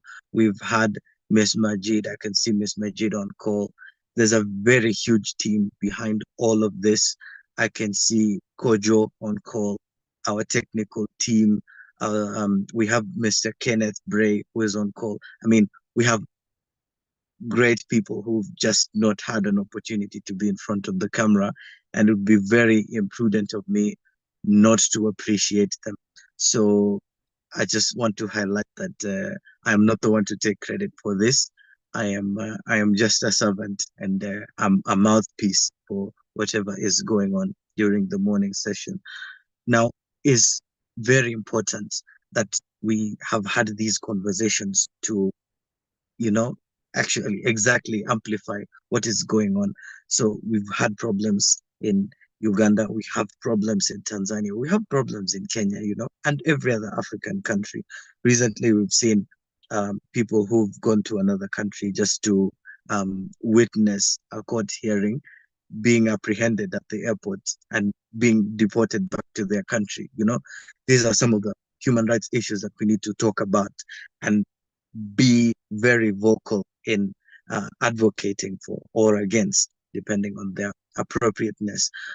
The Pan-African struggle for independence was not unilateral. We had African leaders from West Africa coming to help the East Africans fight for independence.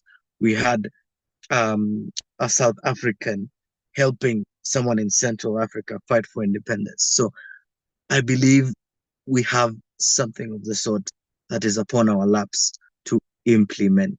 And judging by the things that are being said on this call, I highly believe that is possible and it's going to happen. So thank you very much for your insights, Madam Tanya, and I really appreciate what you had to say. Do we have another hand up? I can see Mr. Duncan Okaka. His hand is up. So please unmute your microphone, open your camera, and speak to us or ask your question. Thank you.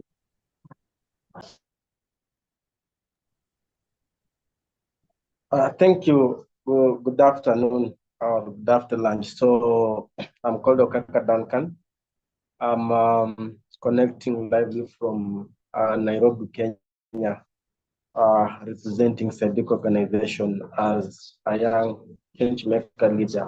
So thank you for the all organizers and the great speakers who have just presented great ideas on what is needed for us as youth to do and what is needed for us to propel the Pan-Africanism.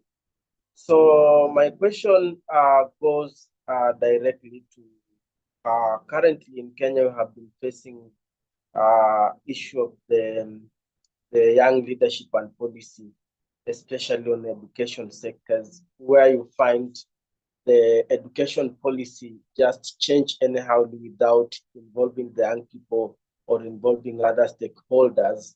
And we really believe that education is tool. Nelson Mandela said that if we want to change the African continent, then the tool we can use for change is education.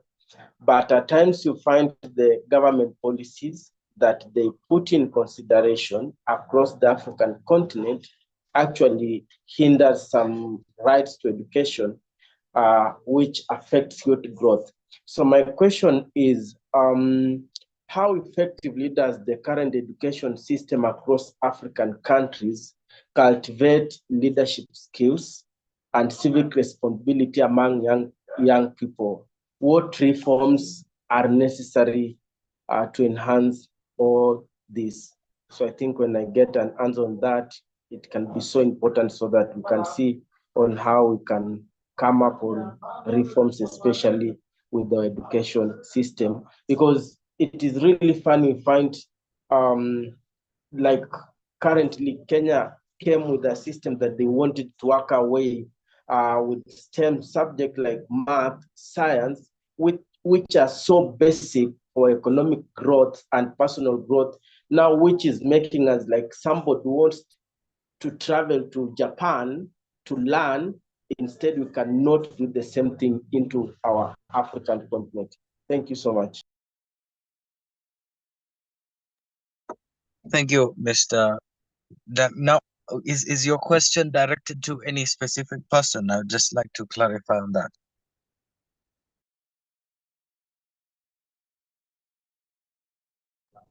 No, it is just an open to anybody who has an answer or who has best approach that we can use.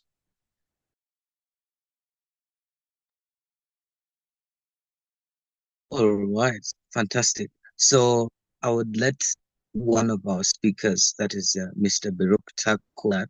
But just before he jumps onto that, I can also see a question in the chat box from Riva Page. The Agenda 2063 envisions a people-driven Africa.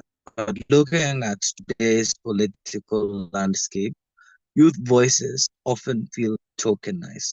So how can the African Union and member states embed youth-led accountability frameworks within continental integration policies to ensure a real co-leadership, not just consultation. So maybe Mr. Baruch can think about the two questions as we proceed. And I would just like to take a tackle on the education question that Duncan has asked about.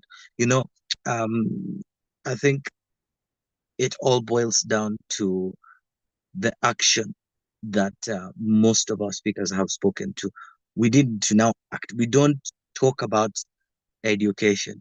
We now participate in the development of these policies regarding education.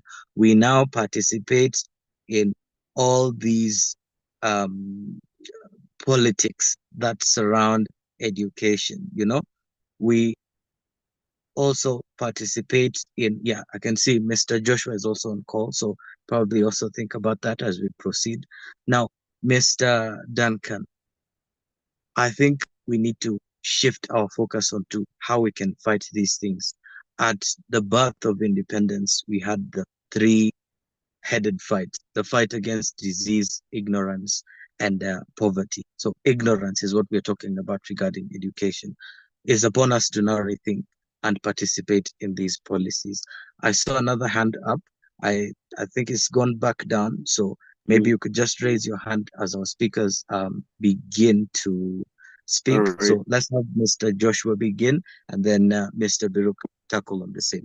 Thank you. All right, Joseph, thank you so much. And thank you to Riva. I hope I mentioned your name correctly, for your question on how young people now, more often than not, are tokenized. Sorry, let me start my video. Okay, so first of all, we see that there's a kind of a challenge on how young people are engaged. But one of the most important institutions that exists in almost every country is National Youth Councils or National Youth Authority, or whichever way that is, in a matter of nomenclature, how it is positioned in your country. Now, which is also an important element of, or an important part of the ministries of youth, in most countries. So in most countries, one agency of the ministries of youth is the National Youth Councils or the National Youth Authority or whichever. Now, these councils are the mouthpiece, eye and ear of every youth organizations in every member state or every country. So then, if there are any important decisions of national interest that needs to be made, at least the National Youth Council, one of their core, mandate is to consolidate meaningfully youth voices. And those things are channeled through, or the voices are channeled through the ministry and then into the decision-making body of every country. Now, you and I know that the structures of our current National Youth Authority or councils is more like a political extension of a political party now, because it's not in the interest. Most of them do not speak in the interest of young people.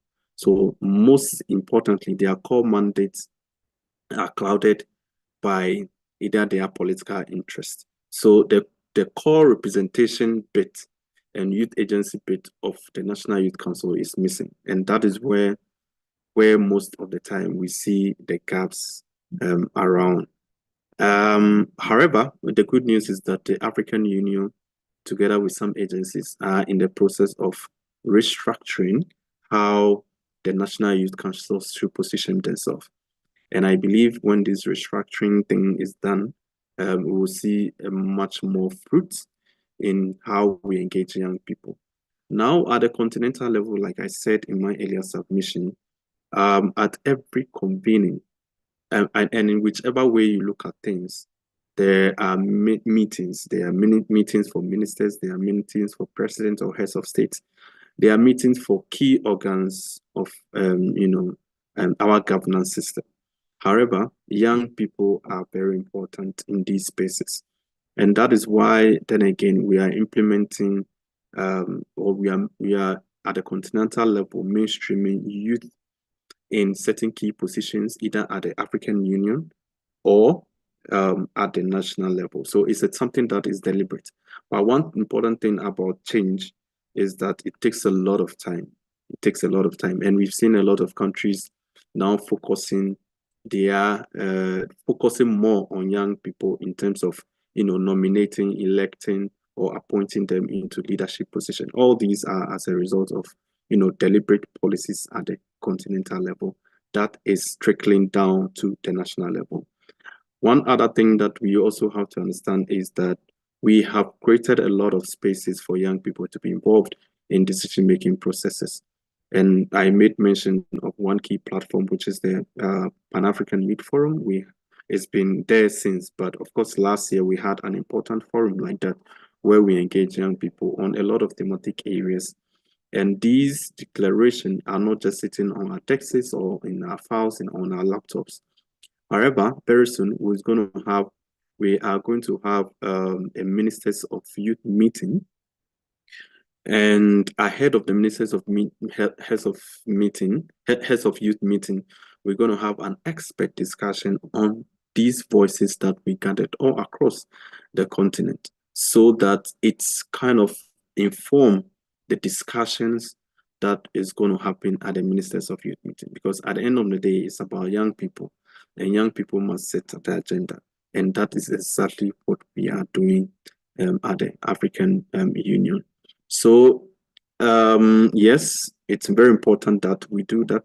But then again, it is very important also that young people become an element of the accountability framework at the continental level. And that is what we most of the time do at the continental level or at the African Union.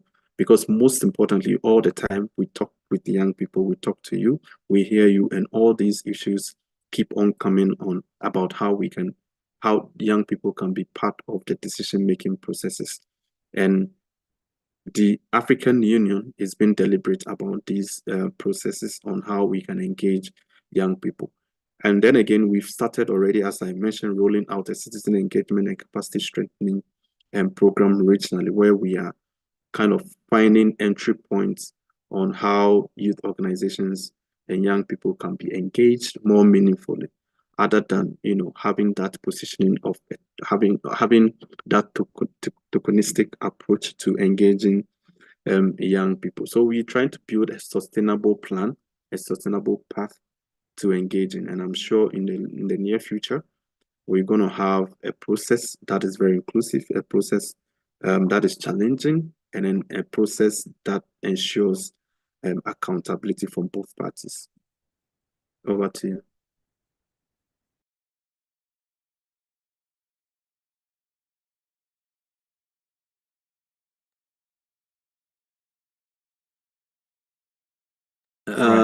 Yeah, thank you. Okay, thank you. Mr. Beruk, please proceed.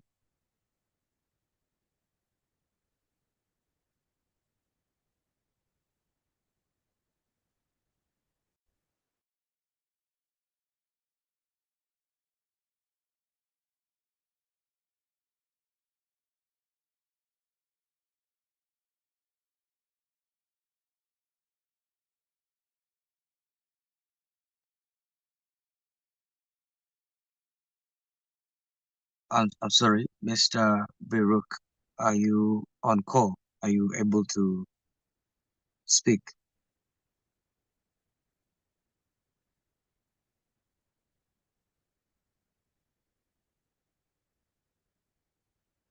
Right. Yes, please, but if you can remind me the questions, it's gonna be good. Okay.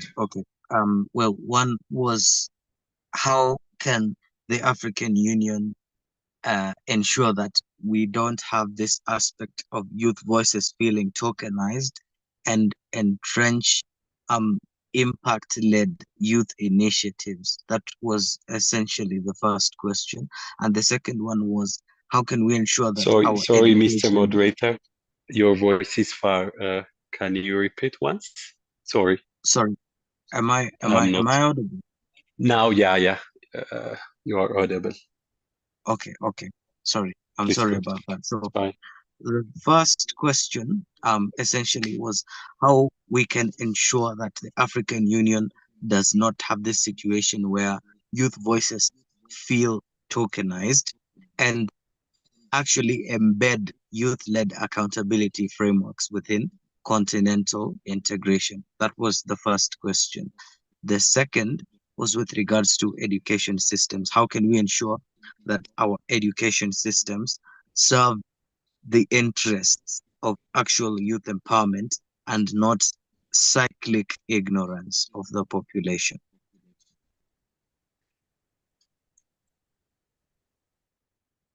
Yeah. Am I audible?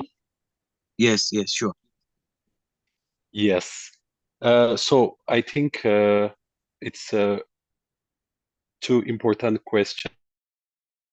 The first one is about the African Union uses feeling token and continental regarding on the continental integration and amplifying the users' voice on the African Union. So what I can see from this is it's most of time there is a culture of indicating to others everything, especially when we had problems, difficulties on something, we are adapted to put our fingers to the other ones. And also we assume that the other is responsible for our future, the things that we're looking for, which is, I find it very not logical or correct. In my belief is the African Union must be reshaped by the African users who believe on themselves and start acting now, because anything can be tokenized or going out to the other purpose.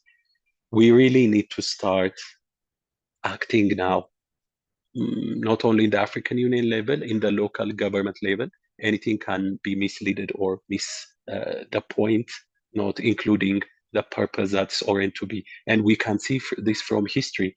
Many organizations lost their mandates, lost their purpose, and were not able to manage as they were purposely or firstly formed. So it's our responsibility. It's the movements that we get involved with or the movements that we chart out can make an influence, not the African Union, because I believe African Union is all about Africans, the member states. Who are the member states?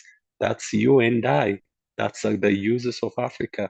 As we see, more than 60% of the population is youth. So it's our mandate to get in, to be involved, and to keep the African Union not marginalizing the youth issues or points that we raise.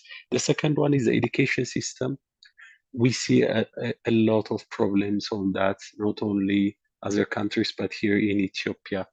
But what I can say on this is we can bring innovative way to make it more wide open and impact in terms of addressing most of the community and also making modern education simple, because nowadays it's a time of digitalization, and education in the way that has been given for the past 10, 20 years or centuries is no more getting happening. So we must get young people who are innovative in IT or in digital sectors can get up and create a system that can make a difference, and at the same time being specific in terms of learning, why we are learning, in which subjects that we want to focus on.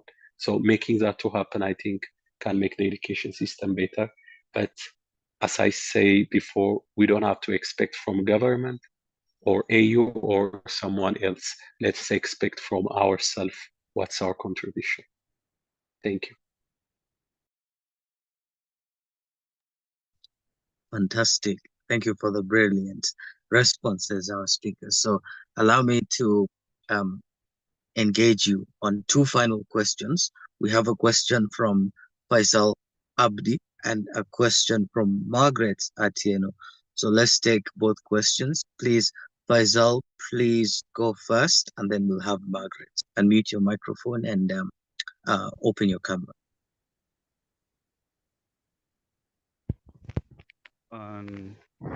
Thank you very much. Thank you very much, Mr. Joseph Gesimba, our moderator, and for hosting us. My name's Faisal Abdi, represent from Kenya, representing Pamoja Digital Empowerment CBO. My question will come, but also just to insight as a youth leader and also as a leader representing the organization in terms of youth. We deal with youth empowerment, uplifting lives, and taking them to TVET courses. And the impact is there. We have done so much. And we wanted to say that the future of Africa is bold, youthful, and unapologetically Africa. It's digital, innovative, and green, and inclusive. We are the largest population, youth population in the world. And as young people, we should take advantage of that. And also, I want to also emphasize on lead where you are. Leadership is not title, It's about impact. Start with your communities, solve real problems, and also stay and innovated and rooted with an integrity. We need to also break borders in our minds before we break the borders in our maps, because it is all about the mentality. And we also, what happened yesterday and recently, and a team of young people and also lawyers going to another country, and we found out that they were not able to access. A person from another continent can come to Africa, maneuver through Africa, but yet us as Africans and young people in Africa, it is so hard for us to get across the borders. Now, my question will run to and everybody who can and able to answer, and also our speakers, is how do we break the borders on our minds, and how do we break them in our maps? Because if we get clear movements and in our continent, that will break break a lot of opportunities for us young people in Africa. Thank you very much, and thank you for having me, and also thank you for listening to me. Thank you very much.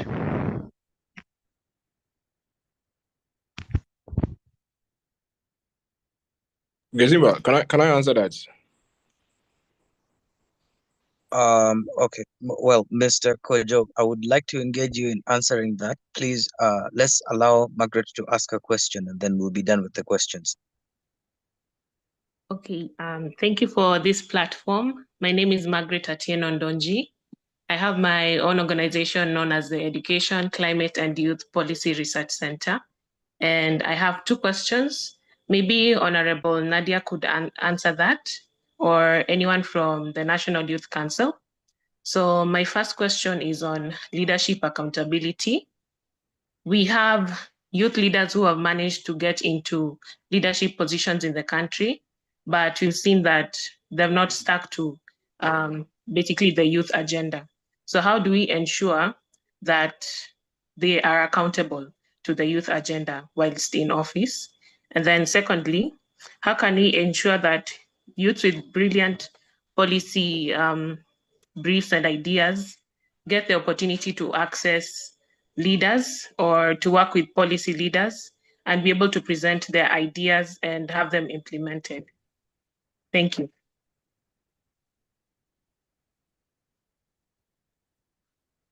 Right, Mr. Kojo, please go ahead.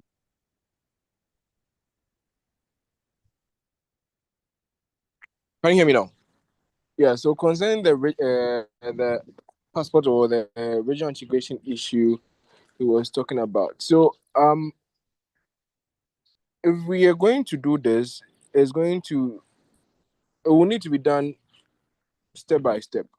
It's not going to take just a day. And then we also need to see how the prototypes have worked across the continent so far, because I know there are some blocks on this continent that actually have been able to get this visa issues cleared in a way to a certain level. And an example is the West African bloc, where you can actually move within the West African bloc with an ECOWAS card. So what I've realized concerning that is, first of all, it makes the processes very easier and very shorter. You don't have to go through a lot of processes like how you go through with the visa. So sometimes it will be very encouraging to actually go with your ECOWAS card than to go with a passport. And in all these things, the opposite side, because I know countries will be thinking or will be worried about security when it comes to some of these things. So if it's going to implement, it's going to take time, and that discussion needs to start in every block of this continent. If we're able to have it block by block, and we build each block, so let's say the southern part of Africa does that, central does that, then we can actually be able to find the issues and then see how we're going to mitigate those issues, and then the way forward can be implemented. Because if we say we are just going to get up one day and just going to make sure transporting ourselves or going between Africa is easier, it will be a problem. There will be a lot of challenges. So with what has started now with the block the block work that each block is trying to integrate themselves, with time we need to also start that conversation for the other blocks to also start, as I said. Yeah. So thank you.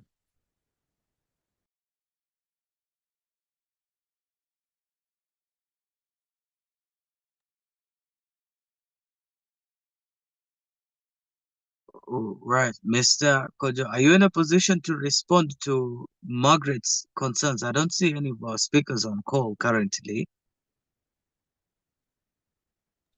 Not currently. And if you could repeat your question, I'll be glad. Please, Margaret, if you're on call, kindly come again with your question.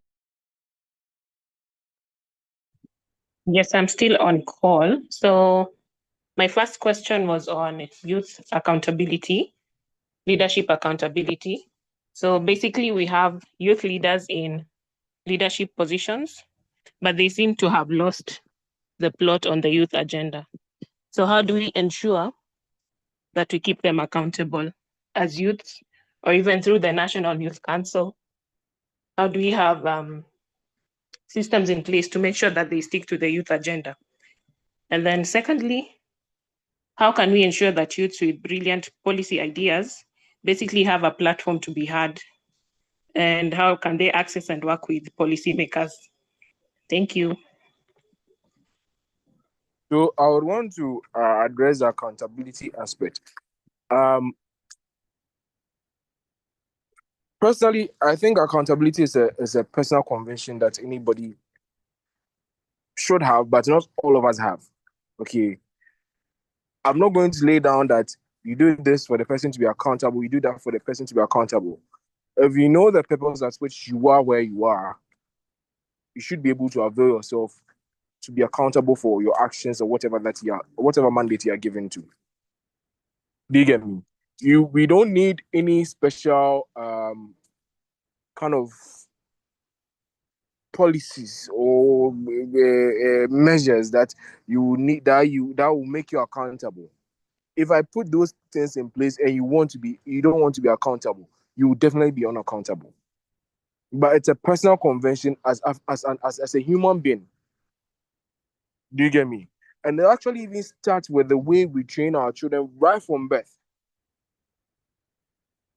If we're able to train them to be accountable, then when they grow up, they can be accountable leaders. But if you're not able to train them from childhood for them to be accountable, that is it. It is a value and it's a personal value. It doesn't go beyond that. It doesn't go beyond that. If we are going to sit here and make it look like everything we need to look out externally for it, we are going to fail. We are not going to achieve whatever we want to achieve. Everything we want to do, everything that we want to achieve, first of all, has to come with a personal convention at the first place. If that personal convention is there, then you can actually take the first step. Now, if we're able to identify each and every other one who is also interested in the African conversation, like how we are doing right now, what happens is that you're able to build a force or a team. Kwame Nkrumah, when he was seeking the independence of Ghana, didn't do it alone. He did it with others. Okay, and when he was doing it, there's one fascinating history that sometimes when I think of it, it baffles me that she had market women on the grounds working for him whilst he was in prison. Do you get me? Where even the market women came together, put some money together, and actually, there are certain universities in this country that were funded by market women and farmers. Do you get me? Nobody is exempted. Nobody is exempted in this work. Nobody is exempted in this procedure. We all have to put our hands down. It's not this one has to do this one is in this position. I understand sometimes you need certain level of power to be able to achieve certain things. But the first thing that we need to understand that we are accountable for our own actions. Okay? And like external factors have little to impact on us. Because how you even respond to that external factor even matters. Thank you. Did I answer your question? Yes, you did. Thank you.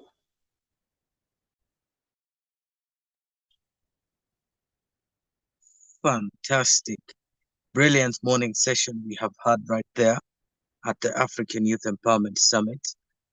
Insightful conversations, and we just had a conclusion from Mr. Kojo in response to Madam Margaret. So, ladies and gentlemen, this concludes our morning session of day one for the African Youth Empowerment Summit. It is my belief and hope that you've had a very productive engagement here. It does not end. This is just the beginning, ladies and gentlemen. We have only just begun, and we are going to have an evening session. It's going to begin at 7 p.m. EAT. That is 4 p.m. GMT. For the ones in West Africa, specifically Ghana, that's 4 p.m. For the ones in East Africa, Kenya, Uganda, Tanzania, we reconvene at 7 p.m. More insightful conversations, more seasoned speakers. I can see some of them are already on this call and they're going to be participating. So I'd just like to appreciate each and every one of you who has found the time to be here for this morning session. I hope you have gotten at least one important thing in light of African youth empowerment. So big thanks to you. I hope you remain in good health, of course, and good stature, that we will be together all the 3 of these days. So I'd also like to extend my appreciation to the whole team behind this, the wind beneath the wings of the summit, Mr. Alfred Kojo, I can see is on call, Dennis from Kenya, Nonjabula from South Africa, James from Ghana, Kenneth Bray. These are very powerful individuals, and I cannot thank them enough for being the force behind organizing all of this. So, ladies and gentlemen, I have been very honored, and it has been such a pleasure being your moderator for the day and the session. I am at your service, Gesimba Ating'ah. Welcome to the reconvention of the African Youth Empowerment Summit at 7 p.m. East African Time, 4 p.m. GMT. Thank you.